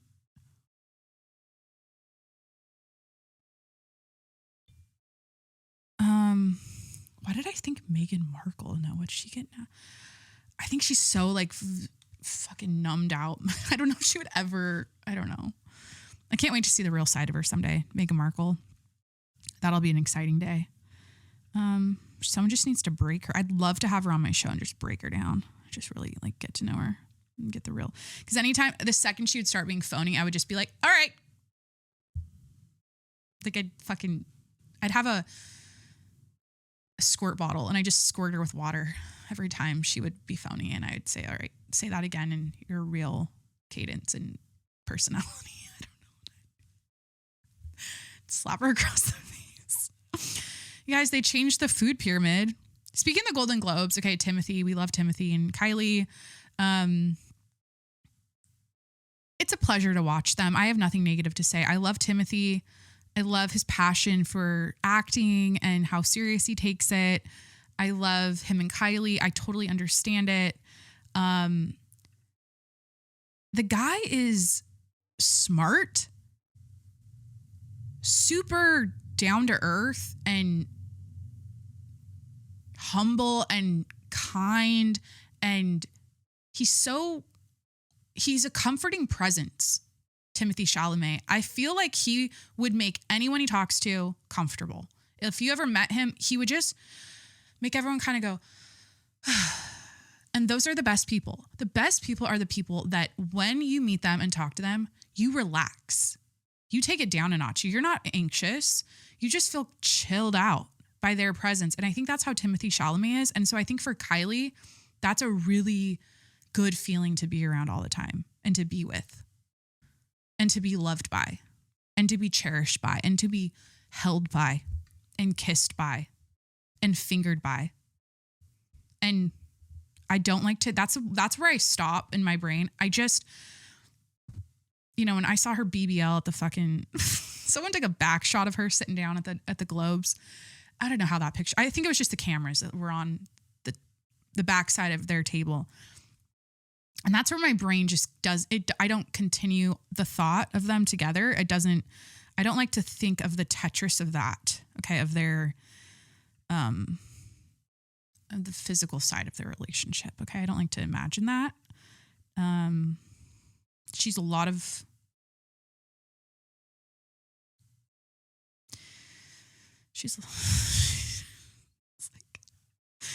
I think at first it used to be a mind fuck. And then I've seen so many couples like that out in the wild where I'm like, it's always like a Slim Jim and then like a big ass mamacita, and a insta baddie hoe, like just fucking BBL'd out.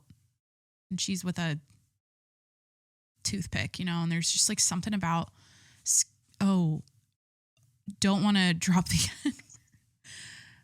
short N-word, but my dick tall. Do you know the song? Or skinny N-word, but my dick tall. Is that's Shabba Ranks. That's also a 2016 throwback. Wait a minute. So that's probably what's going down with Timmy. Maybe he's one of those kings. Short or skinny N-word, but his dick tall. That's such a good song. Shabba Ranks walking into the fucking. Okay, another highlight of college for me was going to a house party in Bellingham, Washington at one of my crush's houses, who also hit me up after high school, who I had a crush on the entire time I was in high school. And then it was college time. I was a freshman in college. I'm going to this house party for a birthday party up in Bellingham at Western Washington University. And anyways, I will never forget when Shabba Ranks, is that what it's called? Shabba Ranks. Shabba Ranks came on. Because here's why. Shabba Ranks. Wait. Is he an artist? Shabba Ranks is an artist? I thought that was a song. Shabba Ranks song? Why do... ASAP. It's ASAP. Song by ASAP. That's what I was thinking.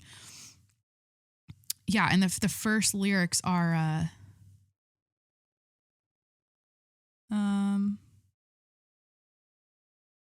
is it not short N-word but my dick tall? Wait. Skinny. Do I have to look this up? Oh my gosh.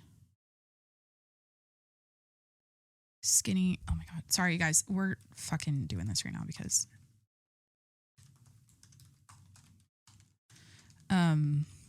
so at this house party, yeah, it's Shabba Ranks. Shabba official video featuring A$AP Rocky and A$AP Ferg. Yeah, short N-word but my dick tall.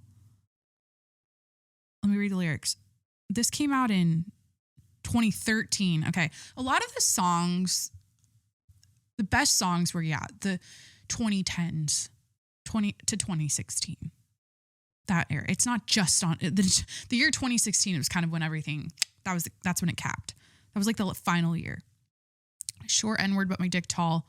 What I told your bitch dog. Oh yeah, it's a bad song. But anyways, at this house party, this birthday party where my crush lived, and his roommate was my biggest bully, and it was his 21st birthday, and he went to Jamaica, and this was like a whole thing. So like my biggest bully of all time in elementary school, all the years later, invited me to his 21st birthday party. And before he invited me to his 21st birthday party, I want to say like 6 months before that, a Chipotle opened up in my hometown. The first ever Chipotle. And he invited me to go get Chipotle with him as like a, hey, let's catch up after high school vibe. But also like, I think he had a crush on me. And I always gave him shit about that. I was like, you're bullying me because you want me. And I'm in like 7th grade. Okay. The bullying got so bad, by the way, like the principal would not let him walk across the stage when we during graduation. It was one of those things where on the last day of 8th grade, she sat me down. She's like, tell me everything. And I think she suspended like them from graduating or something. It was like a whole situation. I don't know if I've told the story before, but we go to Chipotle, whatever. He invites me to his 21st birthday party a while after that, whenever that was. And midnight, and this is at the house party, and his roommate I had the crush on, who in high school, who had the crush on me, that he told me after high school. The reason I'm telling these stories today, by the way, is because I want to be picked, chosen, and loved.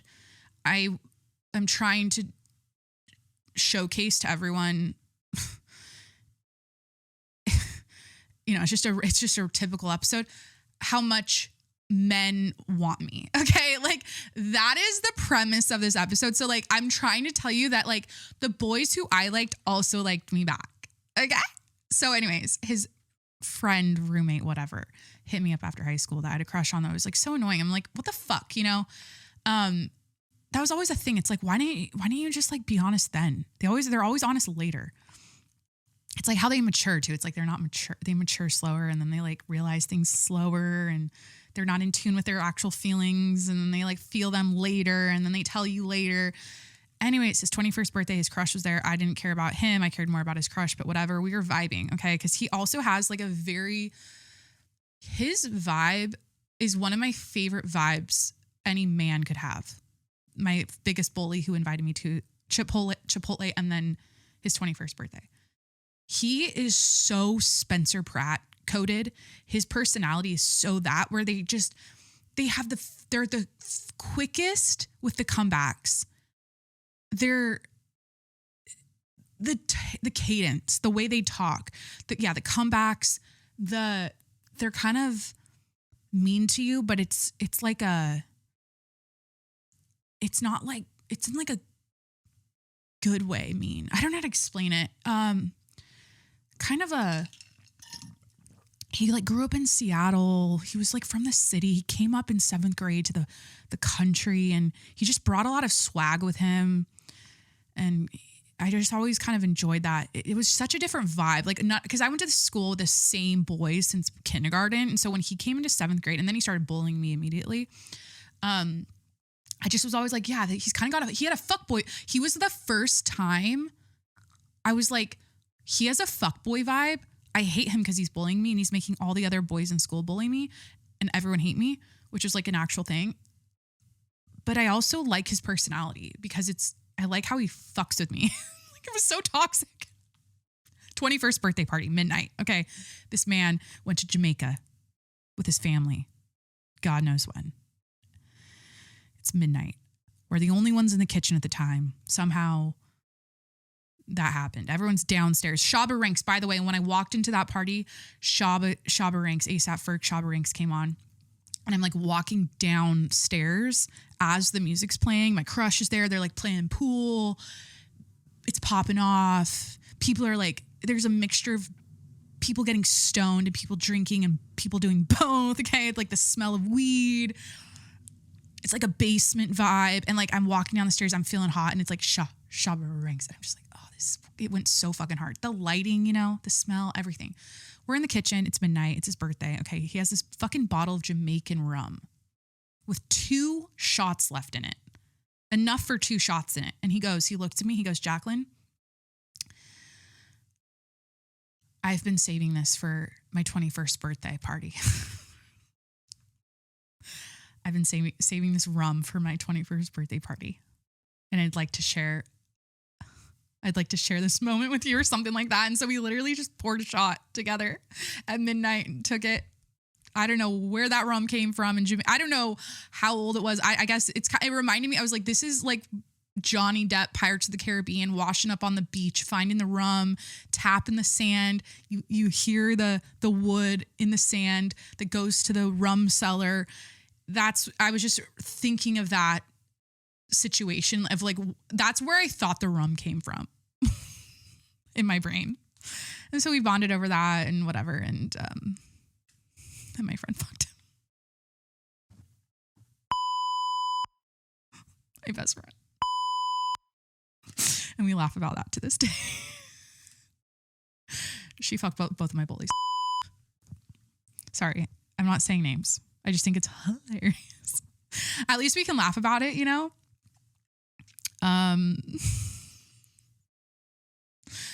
Okay. Where am I at on the news? So they changed the food pyramid.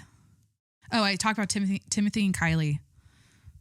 I don't know how I got there, but Shabba Ranks. Food pyramid. The new food pyramid. Apparently they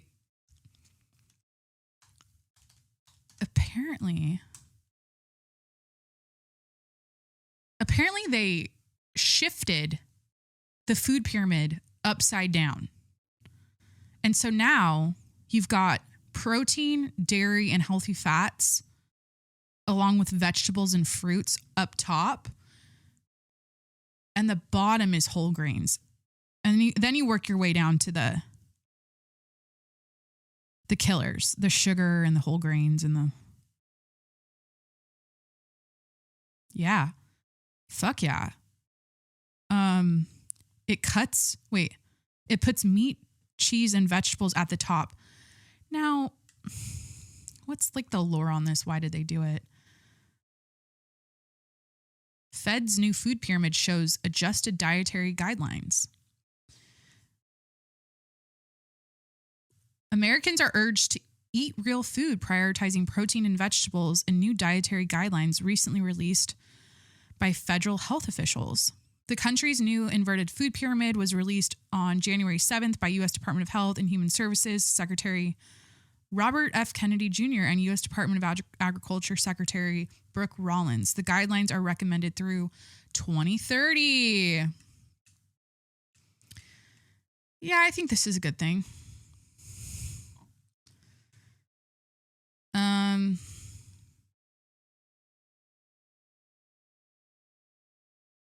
The Trump administration seeks to reestablish scientific integrity and accountability and common sense to federal health advice. At least 70% of adults are considered overweight or obese, while almost 1 in 3 youth are diagnosed with prediabetes. Yeah. Solution has always been eat real food, blah, blah, blah. So it used to be bread, cereal, rice, and pasta as the biggest part of the bottom of, like, the biggest part of the food pyramid used to be that. And then it worked up. Second in line was vegetables and fruit groups. The tippy top was milk, yogurt, and cheese. And then meat, protein, eggs and nuts. And the tippy top was fats and oils. I mean,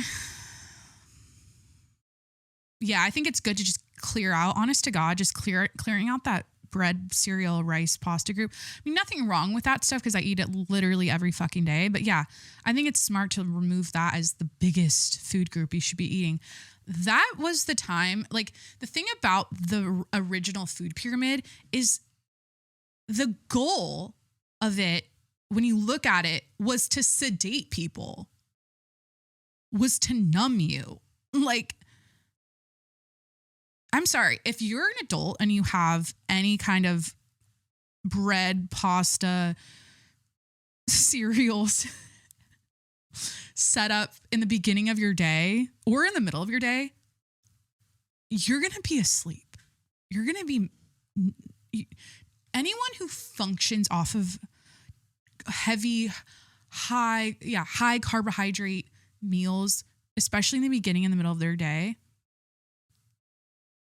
like, I'm reserving that to like professional athletes and people that are running 13 miles before 6 a.m. Like, people that are high endurance athletes. I don't know. Like, no one can. So yeah, this original food pyramid was all about putting people to sleep. It was all about numbing people and making them fat. And this new one is like, hey, let's have energy. It's giving energy. The upside down pyramid, because it's literally upside down now. It's It's a little top heavy now. Like, I feel like they should have just made it the new one, but also just in the shape of a pyramid, a normal pyramid. Now they just flipped it upside down. But it looks energizing. It looks, you know, yeah, it's a positive thing. You guys know how I feel about health and wellness. Saks Fifth Avenue files for bankruptcy. Or do we want to talk about? Guys, Alex Honnold, I don't know if he's climbed this skyscraper yet, but I need to figure this out when he's doing it because I want to watch it. I guess they're live streaming. I'm pretty sure Taipei. Okay, wait. He already did it? Okay. I knew it was in January. So Corey and I watched this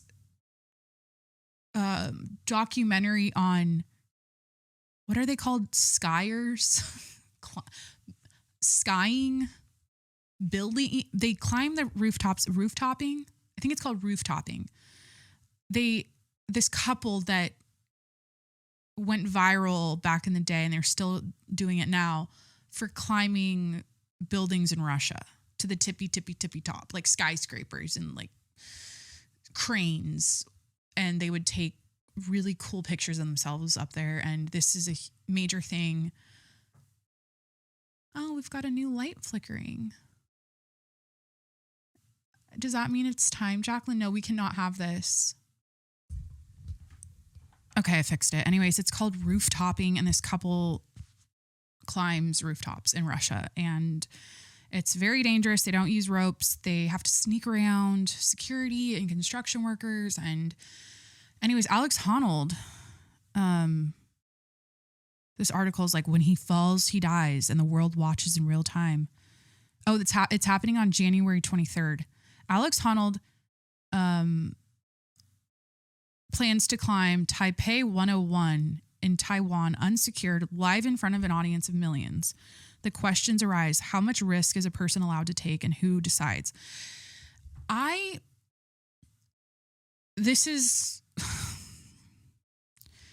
He has kids.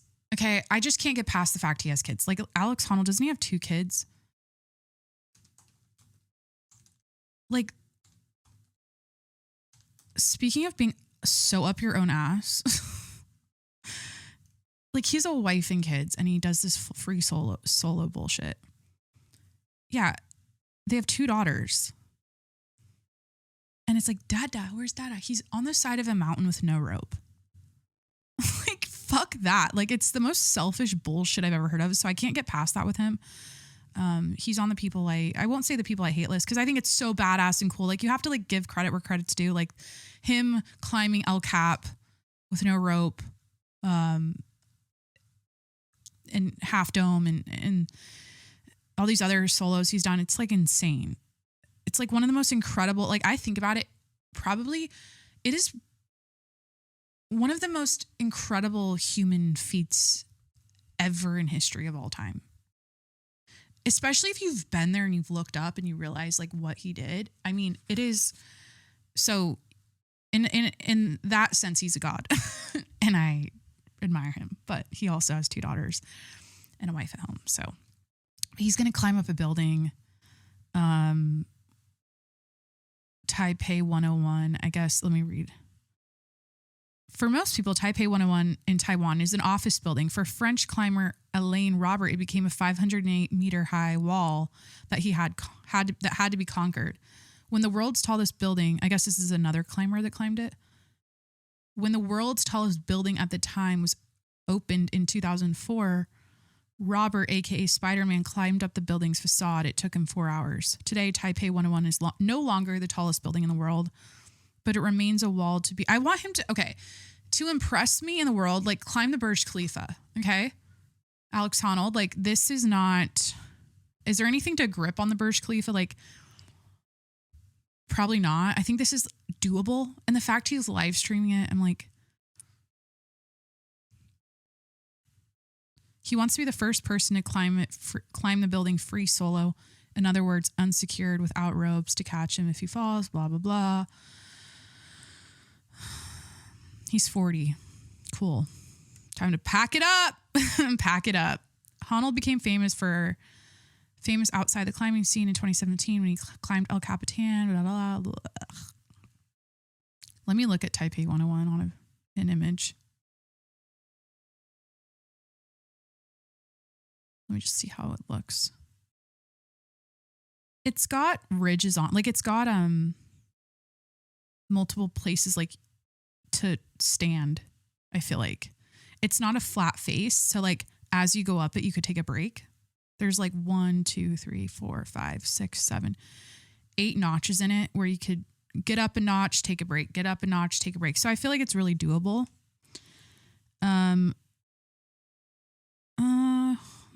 Looking at close-ups, like how the windows are. There's ledges, like the windows have, I feel like he picked this because you could actually get a footing on the side of it. Like there's little lips sticking out or like a ridge for your foot to stand on and your arms or your hands to grab onto. Okay, Food Pyramid, Alex Honnold, Timothée, Kylie, Harry Styles album. Saks filed for bankruptcy. I don't really know. What's the issue with that? Saks, because we were just in New York and I saw the Christmassy setup, the Christmassy Saks Fifth Avenue setup. Straight out of the movies. Why Saks collapse while the rest of luxury retail is growing? Yeah, department stores are increasingly being left behind as luxury brands connect directly with customers, both online and in boutiques. Yeah, just 8 weeks ago, Saks Fifth Avenue was celebrating the return of its annual holiday lights displaying at its Manhattan flagship store. Blah, blah, blah. Now it's filing for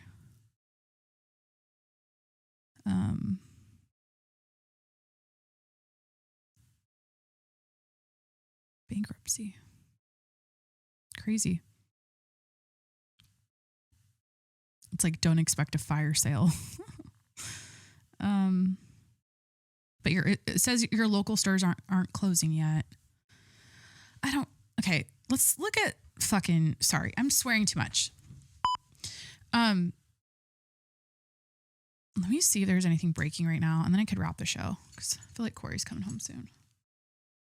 I need to eat. I want to be taken out to dinner tonight. I love when guys, I'm talking a lot about married life. My favorite shit is like it'll be like a Friday and he's like, maybe we'll have a plan. But like when we don't have a plan, he's like, can I just take my wife out to a nice dinner? And I'm like, sure. And then we go out, and a nice dinner usually is like a hole in the wall sushi place where I don't have to get dressed up. And then I can go in literal sweatpants. Because that's what I prefer. I enjoy glamming and going to a nice dinner, but when we don't, only if it's a plan. Don't hit me when you come home at 5:30 p.m. with, I'd like to take my wife out to a nice dinner, and then expect me to turn around a full beat and an outfit in an hour. Like, it's just not going to happen, especially that time of day when I'm not thinking there's a later plan. I'm such you have to plan. I need notice. I'm not a good, let's just, within reason, like, especially I'm not good on a whim if it's like, let's do something super social with 1 million people. Like one time he's like, hey, like, and I'm feeling on this particular day, just like gross and like not feeling it, probably had like, I needed to shave. I probably wasn't tan or whatever. And he's like with a buddy, he's like, hey, he's going to go on. It's shit like this. It's like a Saturday and he's hanging out with a buddy. I'm like at the gym or whatever. And he's like, hey, you want to go out on so-and-so's boat? There's gonna be other girls there. And like, just all you have to bring is your swimsuit and like, we can hang and like go out in the bay. And I'm like, I just wasn't in that like get up and go mode of like, yeah, just grab a bikini and go. I was in that like, I need to fucking do it. I need to detox for a week, get a spray tan, get a new bikini, get a manicure, wax my fucking pussy. Like, I was not in the mode of just like, and that's the thing about life. It's like, stay ready, stay hot. You got to stay ready and stay hot for those situations. And I just wasn't ready and wasn't feeling hot. That's the thing. To be in a place of never feeling like you have to get ready, get in shape is the best place to be. And that's the life that Ozempic gave to me. It honestly did. And I'd take it back. And I don't know why I haven't shot it up or haven't gotten back on the shot. I'm still off of it, and it is what it is. We're not going to bring that lore back to 2026.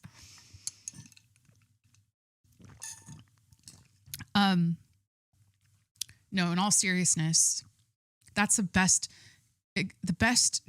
description of being on a GLP-1 is someone who's already fit and already getting after it in the gym, already working on someone who already takes their health and fitness seriously and watches their food intake and they care about what they're ingesting, is that it just makes everything so fucking effortless because you're already putting in the effort of everything else in all of those other areas. You're already working really hard in all of those other areas.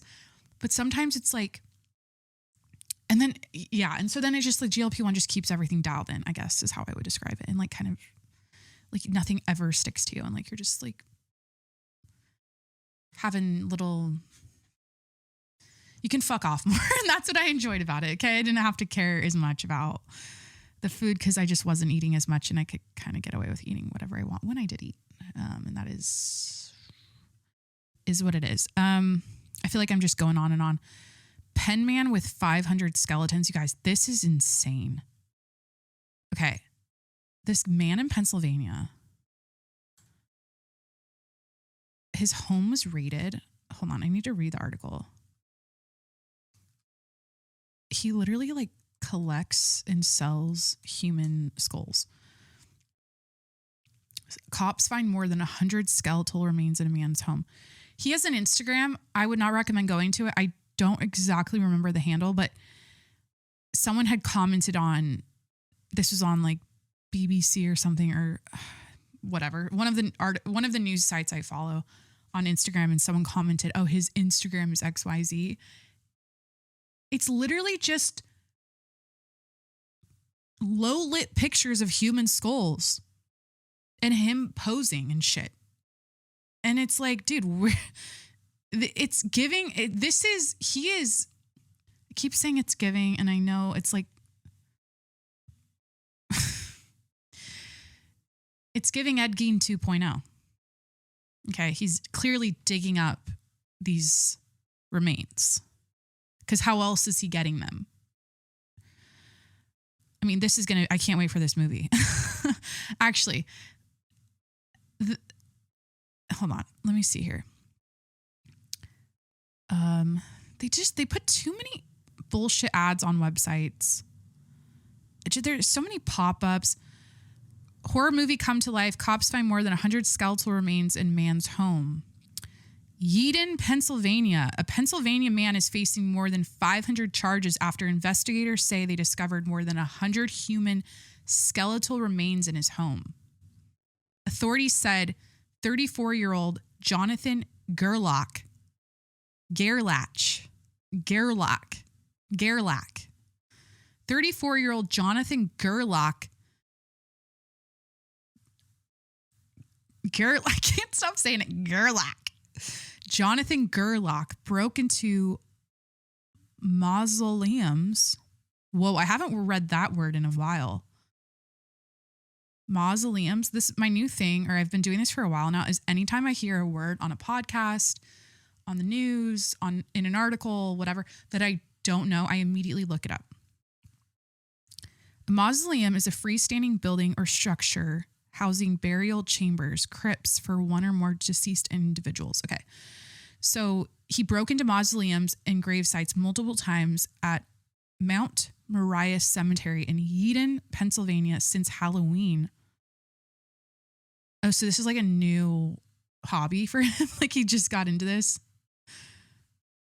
He hasn't been, it's a type of thing where if you've got 100, I've read 500, I've read 100 now, that you've been doing this for a while. That seems like that's a lot of bodies to dig up.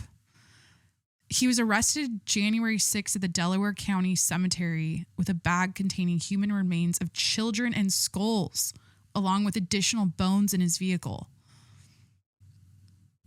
people are like, free Jonathan. He's not killing anyone. He didn't kill anyone. Investigate, but it's like the relatives, like they deserve to not have their fucking, like your wife dug up and sold. Like, you know what I mean? Investigators at the arrest led to a search of Gerlach's home in Ephrata, Lancaster County, where they found well over 100 skeletal remains. Detectives walked into a horror movie come to life. Detectives walked into a horror movie come to life the other night. This is an unbelievable scene, said Tanner Rouse, the Delaware County District Attorney. These words are tough today. Rouse, Ephrata, Gerlach, Yeaton. What did I say? Yeaton, Pennsylvania. Yeaton. Understand some of these are 200 years old, some obviously much newer. There's one with a pacemaker still attached to the body. I grieve for those who are upset by this, who are going through it, who are truly trying to figure out if it is in fact their loved one or their child, because we've found remains that we believe to be months-old infants. Oh my God. Among those that he had collected, added Rouse. Fuck, dude. Fuck. Police believe the remains were also taken from other cemeteries throughout the region. They are also investigating a Facebook group titled Human Bones and Skull Selling Group. He just outed him. He like the Instagram is so like that, like human bones for sale, at human bones for sale. And this is Human Bones and Skull Selling Group, where Gerlach was tagged and pictured holding a skull.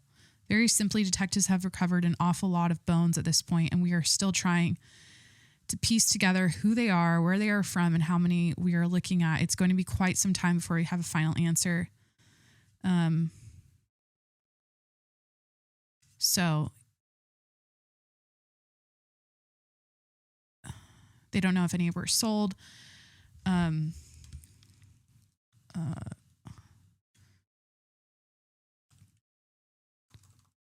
I have 2 package deliveries I'm excited about today. You know, when you get like, you remember like, oh, like, why am I excited? You wake up, you're like, why am I excited? What's coming? And then you remember the package. That's my favorite part of consumerism and like Amazon and shit. Okay. That little dopamine hit. You're like, fuck yeah.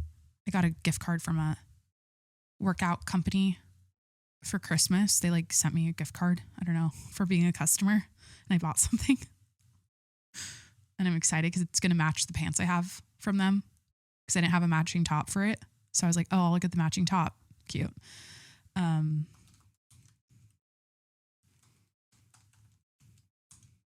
So I'm looking here about the legalities of this. It's illegal to disturb human skeletal remains or burials without legal authority and permission. Obviously. Yeah. What kind of like, how much time do you have to do? It's like stealing. He got that 5-finger graveyard discount. Snatching up them bones. This is like Ed Gein. Like, anyone who fucking opens a grave is deranged. Lock them up, put them in the chair. Their mind is, that's one step. Digging up bones and doing what he's doing is one step. It's like a side step from murdering someone, but I feel like that's coming next. You get close to death with digging up the graves, pulling the bones out, bringing them back home, hanging out with the bones. You're acquainting yourself with death. And then after you get past that hump, you're like, all right, now I can go kill someone. Maybe that's the journey he is going on. And so I'm glad they stopped him before he, maybe he has killed someone. It's always crazy. Like, I feel like sometimes these people, it's like they have, and like, I don't know. Megan Fox and MGK are done romantically. Their relationship is just about co-parenting now. Exclusive source. I'm trying to see if anything breaking has happened. I'm trying to think of what's going on in celebrity world, like Tiger Woods' 50th birthday party. Okay, cool. Like what's crazy? What? I mean, it was just the Golden Globes. I guess that's what everyone's talking about. And J-Lo's bronzer situation. She had like really messed up bronzer. Her makeup was really bad, and people are, I don't know. The dresses weren't it. I'm not trying to be negative. Like I just haven't been wowed. I haven't been wowed by celebrities in a while. Like Timothée Chalamet is kind of the only one doing it for me right now. Sydney's been looking great though. Sydney Sweeney's outfits, like when she did the premiere for The Housemaid, I haven't seen that. I need to go see it. She looked great. She's been, I like what she's been wearing. And who else is like killing it fashion wise? I don't really pay attention that close, but like every now and then I'll see someone I'm like, yeah. It's such a vibe to see, by the way, speaking of celebrities, it's such a vibe to see a man in Hollywood like Leonardo DiCaprio. Who else is aging gracefully? Robert Downey Jr. I feel like he is too. Robert Downey Jr. We're just hanging out at this point of the episode. Sorry. I mean, if you're still here, well, holy shit. It's a long time. Yeah, I feel like. So this is what I don't understand. This is what I don't understand about the men in Hollywood getting face work. For all of time,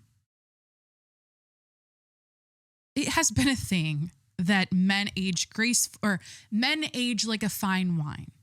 Men get better as they age. You know what I mean? They always get a little more wrinkled, and they get the age spots. It just adds like some depth to them, and they get more rustic looking.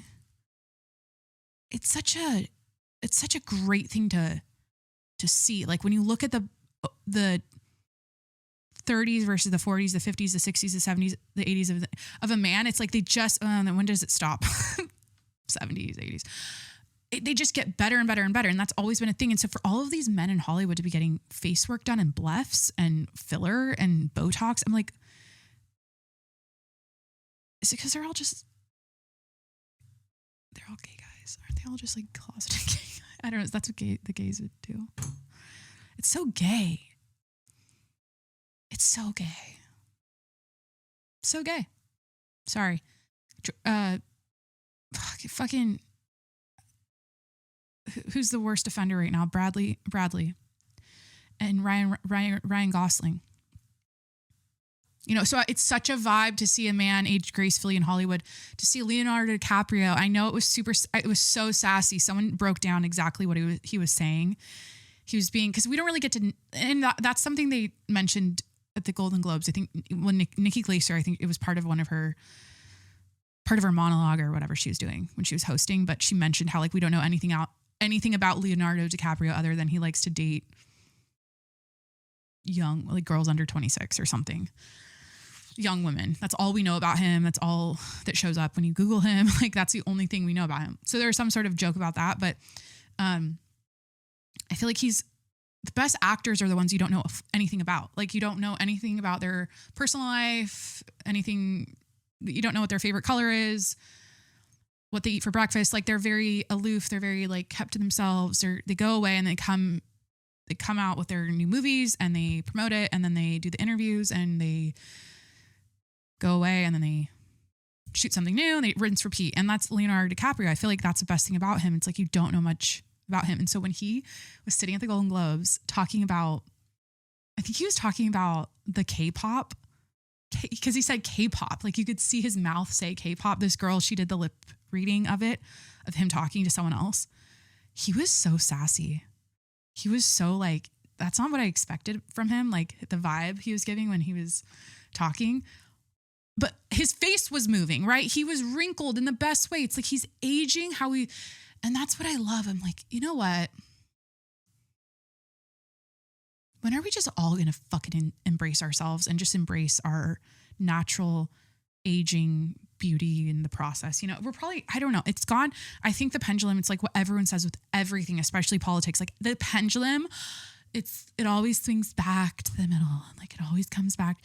So I wonder with, now with reminiscing on, cause here's the thing, AI is about perfection, right? AI is about everything is perfect and optimized and fast and polished, and nothing is, it's all about perfection. That's what AI is all about. And so I feel like that goes in line, or that falls along the same lines as people. Like, it's no wonder people are getting new faces and perfecting their bodies to the extremes, because everything is about optimization, perfection, and it's all for the digital world, for the photo, for the video of you, for the side profile of you, from every angle of you. Like, you always want to look the perfect and your best. And I feel like the thing about the future is that I think it's going to be, I actually, as I'm saying this, I'm like, no, it's not. It's just going to be, the flex is going to be to always be so fucking snatched. I don't know. I feel like it's not going to be like, oh, the people that are embracing their natural side. Like, I don't know. But it'll be interesting. Things are getting tired. Things are getting redundant with what we see now. And it's just going to be interesting I'm excited about the future. Like, I'm honestly, this 2016 trend has made me feel optimistic about the future. Like, it honestly, like I always keep I try to maintain a level of optimism. It's hard to in these times, but I'm like, it makes me want to, like, it did something to my brain. I don't know. We were optimistic back then. We were free. We didn't give a shit. We were just living our lives. We were partying. We were going to random people's houses and drinking White Claws and raging all night long until the sun came. Like, it was the best time, right? And we were just like, we had the whole world ahead of us. We had a choker necklace, Forever 21 crop top, and the whole world ahead of us, and matte lipstick and a smoky eye, and we were fucking matte foundation and Anastasia Beverly Hill block brow. And we had the whole world ahead of us, and that's the energy we need to channel for this year, I guess. You know, and I think it's like, it's about freedom. It's about optimism. It's about freedom. It's about not giving a shit. I don't know. At this point, we're just trailing off. We're just talking to talk. Okay. You guys, if you can't tell. Yeah, I just don't get it. Like, I don't know the last time she's posted an episode under 4 hours or under 3 hours or under an hour, she said. Then I also read an article about me the other day that from another TikTok I had posted. Every now and then, like, it's not a normal thing for me to look myself up, but I did. And I was like, oh my gosh, I had no idea. Nick Shirley exposing the Minnesota right now. Should I look up an update on that? It's too, like, it is so, you guys know what I said last week about the fatal ice shooting and my thoughts on that. But, like,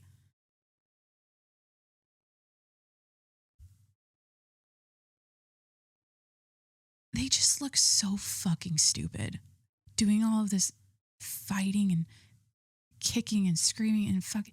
It's like they're like beating each other up. Like, the protesters, the people that are pissed off at ICE, it's like they're like feral rats. Like, it's so, yeah. So it's always funny how that happens. It doesn't help their cause. That's the thing. It's like, don't they realize that, like, this does not help your cause? Let me just look up ICE, Minneapolis. There's another shooting. Someone got, like, shot in the leg, I think. And Indiana State Fair. But, like, they just look so fucking stupid doing all of this fighting and kicking and screaming and fucking. It's like they're like feral rats. Like, it's so, it's always funny how that happens. It doesn't help their cause. That's the thing. It's like, don't they realize that, like, this does not help your cause? Let me just look up ICE, Minneapolis. There's another shooting. Someone got, like, shot in the leg, I think. Agent who shot Renee Good in Minneapolis was trained to track and apprehend fugitives.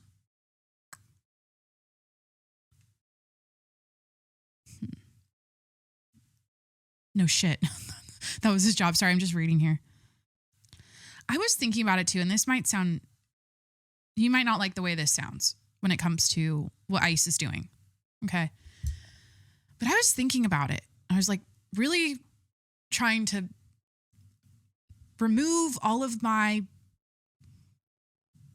biases, like as much noise as I could from my brain. I just thought about it logically. Like, I don't think there's a world where anyone is just like, okay, take me. Like, I know I'm in my car and ICE is trying to like, or they're trying to detain me because I'm here illegally or whatever. Okay, fine, take me. No one's like, like that I've seen. And also a lot of these videos you see, it's like there's no context. You don't know what happened before. Like you don't see the before, you just see the violence, right? So that's something to consider. Like you never know what that person was doing before. If my point is this, it's like they almost have to forcibly like remove these people because they're resisting so much. Like I almost feel like there isn't a world where ICE is just like gently grabbing people and taking them away. There's no like gentle way to do it unless that person is literally just like, take me, take my body, just fucking deport me. Like, of course no one's doing that. They're like, you know, and I hate it because it's always the people that I see, it's clear that they've probably lived here forever. They're probably like contributing to society, working, and they have a family and whatnot. So that's shitty, you know, but I'm like, I don't think there's a world where it's just like everyone's chill with it, you know? So unfortunately they're having to grab onto people with like pull them away. Now it gets a little power trippy, or it's clearly getting too power trippy out there where they're like overly aggressive about it. You know what I mean? It's like they're treating them as if this person is just shot someone and they're like trying to like detain them, you know? But I was thinking about that. I'm like, I don't know. Like, okay, there is a clear plan in place for these men to go in and do what they're doing. And there is no stopping that. Okay. Like that has been decided and it is what it is. Nothing you do is going to stop that, right? Okay, we know that. That's just facts. That's just what it is. And it sucks. And a lot of people are against it clearly. And that's why they're protesting. They're like getting in the way and they're trying to like save their neighbors and their friends. Okay. But, okay, so there's that. And then it's like, nobody's gonna, like I said, nobody, when they're on the prowl, this is what I don't understand. And I haven't looked this up. Like, how do they know? It's like they're casing places. I'm like, are they just profiling and like assuming? Or I feel like maybe there's situations that's happening because I'm sure there is. But how do they know exactly who these people are and how and that they're here illegally? Like that's the part where I'm like, how do they have like photos of people and they're like, oh, she looks like this. Maybe I should just ask. I'm just going to this is so dumb that I have to use ChatGPT, but I want to know. Like, I'm trying to think, like, when they're out in a parking lot pulling a woman out of her car, it's like, how did they know that she's not here legally? How do they know that? You know, how do they know for sure because they're, okay. Let me just talk to text because I have to. One thing about me is I hold my microphone the whole episode. And okay. How do ICE agents identify their targets? It sounds so fucking stupid. How do ICE agents know that who they're arresting and detaining how do they know they're here illegally? Because it seems like they're randomly selecting people out of public spaces by racial profiling. Is there a list that how do they know? I get so much stage fright when I talk to ChatGPT. Also, I'm in my luteal phase, and when you're in your luteal phase, your words get scrambled and you can't talk straight. if you didn't know. That's a common side effect of being in your luteal phase, which is the longest part of your cycle, which is, yeah. Here's the real explanation. Okay. ICE doesn't randomly pick people. ICE doesn't go out and detain people at random. ICE doesn't go out and detain people at random just because of how they look. Instead, they operate based on data, records, and specific leads. They focus enforcement on people they have identified in official systems as potentially removable under U.S. immigration law. They use government databases and information sharing. ICE and other law enforcement agencies have access to a huge network of records, including fingerprints run through national databases, immigration databases. I say databases. I don't say database. Immigration databases that flag prior violations or removal orders, local, state, and federal law enforcement databases, shared information from local arrests and law enforcement interactions. If a person shows up in these systems as someone with a removal order or violation, that puts them on ICE's radar. This means someone already booked into jail might be flagged to ICE. Someone whose prints already exist in federal systems could be identified. Information shared between agencies can trigger follow-up action. They use investigations, not wild guessing. ICE doesn't typically just see someone on the street and decide they're undocumented. Instead, the process is intelligence-driven. They are given specific targets or lists to locate. They rely on leads gathered through investigations. Enforcement is coordinated, like where someone works. Probably that's how they do it. Like they probably go into a lot of workplaces. Enforcement. But then if they're working under the table, that probably wouldn't be documented. I don't think that would make, no, I don't know. See, the smartest people, one thing about me is that I know I'm in the camp of like, pick me, choose me, love me. No. How do you know when someone is smart? It's when they know what they don't know. And I don't know shit about this. So that's why I'm looking it up. I'm admitting that I don't know about it. And I don't like to talk about things I don't know about. Okay, so they're given specific targets or a list to locate. They rely on leads gathered through investigations. Enforcement is coordinated through enforcement and removal operations. Their ERO unit, which focuses on people it believes are removable under immigration law, often those with prior violations, outstanding removal orders, or connections to criminal activity in some cases. So they will focus efforts on people already identified through data warrants, referrals, not just people randomly encountered. They sometimes work with local police. Okay, so the big question I had is how do they know no? I won't do the Candace thing because that'll piss a lot of people off. How do they, but also like slay. So how do they know someone is here illegally? It usually comes from one or more of the following: a removal order or prior immigration violation in a federal system, matching fingerprints, intelligence gathered. Wait, this is like this. I'm reading the same thing. ICE's tactics, especially plainclothes arrests or cooperation with local law enforcement, can feel like profiling, especially in heavily immigrant communities. People without any contact with government systems are less likely to be targeted unless someone intentionally collects evidence on them. Civil rights groups often raise concerns about how data is used and whether it misidentifies people or violates privacy. But I just see, this is the thing, is I just see the video, right, of the parking lot and the woman getting pulled out of her car, or like, that's like the common thing. It's like someone in their car or guys on a rooftop doing roofing. And I just saw that and they're like jumping the roof to get away from them. Again, it's like, well, if they're there to get them, how, and they're running away, like at some point you got to kind of like tackle them. Like, I don't know. Like, I genuinely don't know how else they could go about it. What are you going to do? Knock on their door at their house? And like, I thought of that. I was like, why don't they do it in a more chill way where it's like if you don't, like a letter, some sort of like, maybe they do. I feel like they do that. And then this is like the next layer if they don't turn themselves in. I don't know. It's very sad. And I hate that. My biggest gripe is it's like the people that have been here,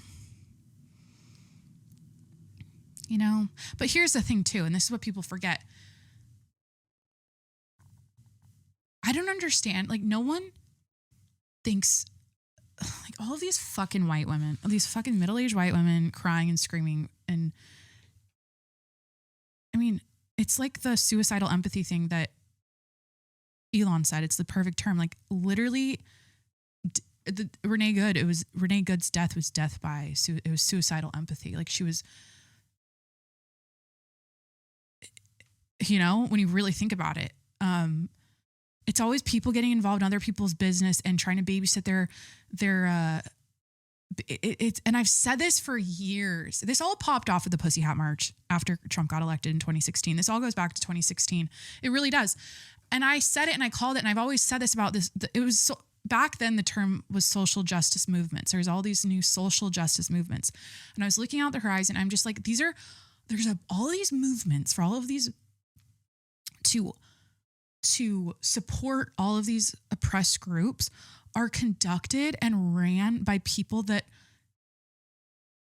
it doesn't even fucking apply to, where they're like so bored in their mansion, like, oh my gosh, these poor people like aren't getting representation. So we're going to go do this movement and this cause to help them and to lift them up and it's like they're babysitting other people's oppression that they flagged as like, this is the worst thing ever. We can't have this, blah, blah. And it went so far. It went so far. It's still happening today. And I like the term suicidal empathy because it's a perfect description for it. It's like, mind your fucking business. Okay? Part of being a citizen in this country is like, a lot of it is like, mind your fucking business. People are up each other's asses, in each other's business. It's like, I know it's like community and like, help each other, and I get it. Like, let's support our communities and help our friends and our neighbors. And this is unjust what's happening to them. It's like, but at the end of the day, it's like not your business. They got themselves into that situation, and you're enabling the situation by supporting them. You're enabling the situation by, you know what I mean? And so we don't get anywhere. That destroys the vitality of our country if everyone is babysitting other people and enabling their behavior and the coming here illegal thing is complicated though. It's not, and none of this is black and white. I understand it's not that black and white, but that's the thing. Just mind your fucking business. People just are too, you know, you have to be able to see something you don't like. I know this isn't how the world changes, but like, you have to be able to see something you don't like that sucks on the news and go, shit, that sucks, and go to bed. Especially if it was the person who in that situation's fault that they fucking got themselves into. I'm all about personal accountability, 100% personal accountability. And when people get themselves into situations that's 100% in their control and they fuck up, and they fucked up in that situation, for other people, for mobs of people to come in and protect that is how you ruin a country. And that has literally been going on since the Pussy Hat March. I could end the show with that. And that was back in 2016 when Trump got elected. Probably early 2017. Or was it 2016? No, it was 2016. So I'm about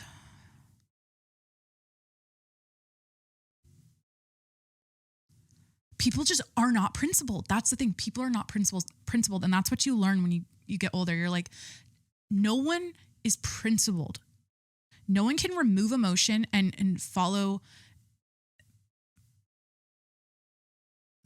and stick to principle. Like, that's the thing. It's all emotion, no principles. All emotion, no principles with the left. All emotion, no principles. It's like, so anyways, I don't really like to, I said this last week. I'm like, I'm not going to get fired up. And we got fired up. It's getting dark out. It's 5:00. I think this is time to wrap. Did my package get delivered? Hold on. Let Let me get like a jolt of dopamine before I end the show. I got a new light for my set.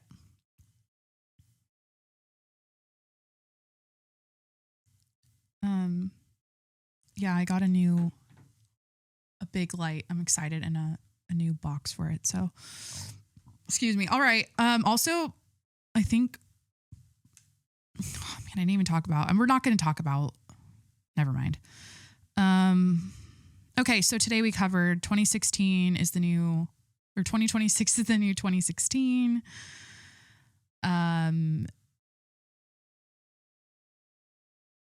Yeah. I think we're over the AI slop. We're just so fucking over it. They just blasted they just blasted that to us all of last year. And it's like, it doesn't feel good. It doesn't feel good. So it's time to reminisce and live free and optimist and channel the optimism we had in 2016. Yeah, I don't know. We talked about life updates, making pasta. Oh, I did not talk about my neighbor's lawn. Fuck. I could do this as a story time for the next episode, but that's not who I am. So we're going to take a sip of Celsius at 5 p.m. on a Friday at the third hour. During the third hour of my solo podcast, the third hour of me talking to myself. And we're going to finish the episode out with a story about my neighbors who invested probably millions of dollars into remodeling and renovating their new home and refuse to mow their lawn or do any landscaping. Their Christmas tree is thrown out into their front lawn with the weeds. It's not even a lawn. They haven't even put down sod or anything, with the weeds growing all over it. I think their old bathtub, I'm pretty sure it's from their house before they redid it, is in their backyard, chilling. Maybe they're tired. It was just the holidays. There's probably, they're probably tired. They probably work a lot. But it's just like the lack of pride. I live in the nicest, I have declared where we bought a home is the nicest neighborhood in San Diego, period. I am so blessed and lucky to live here. I think we live in the most beautiful place, most beautiful area. People take pride in their homes here.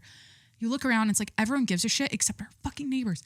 And it's like you just spent all of this money on your house and you don't take care of it. Like the house before it, like the gutters were falling off. And it doesn't match the vibe of the neighborhood at all. It's like the one house on the street, and it's like now it looks better, but they don't take care of their lawn. I think Corey, we just bought a weed whacker, and he's like, I think I'm just going to go and like kind of have the weed whacker out in the front lawn, just whatever. When I see him, just like go out there with it and go, hey, do you want to borrow this? It's so bad. It's so bad. So it's like, and we don't love the color they painted it, but it's not offensive. It's just like, wouldn't be our choice. But I feel like Corey during the holidays, I felt like we were the couple in Christmas Vacation, like Margot and the guy just being like snooty and like over all the neighborhood bullshit. We don't hate our neighbors. They're very nice people. The thing is I like these people. There's nothing. It's just like the house before was just, I think they let it go to shit because they knew they were redoing it. And then it's like, now they just don't take care of it. The fucking Christmas tree's in the front lawn. So,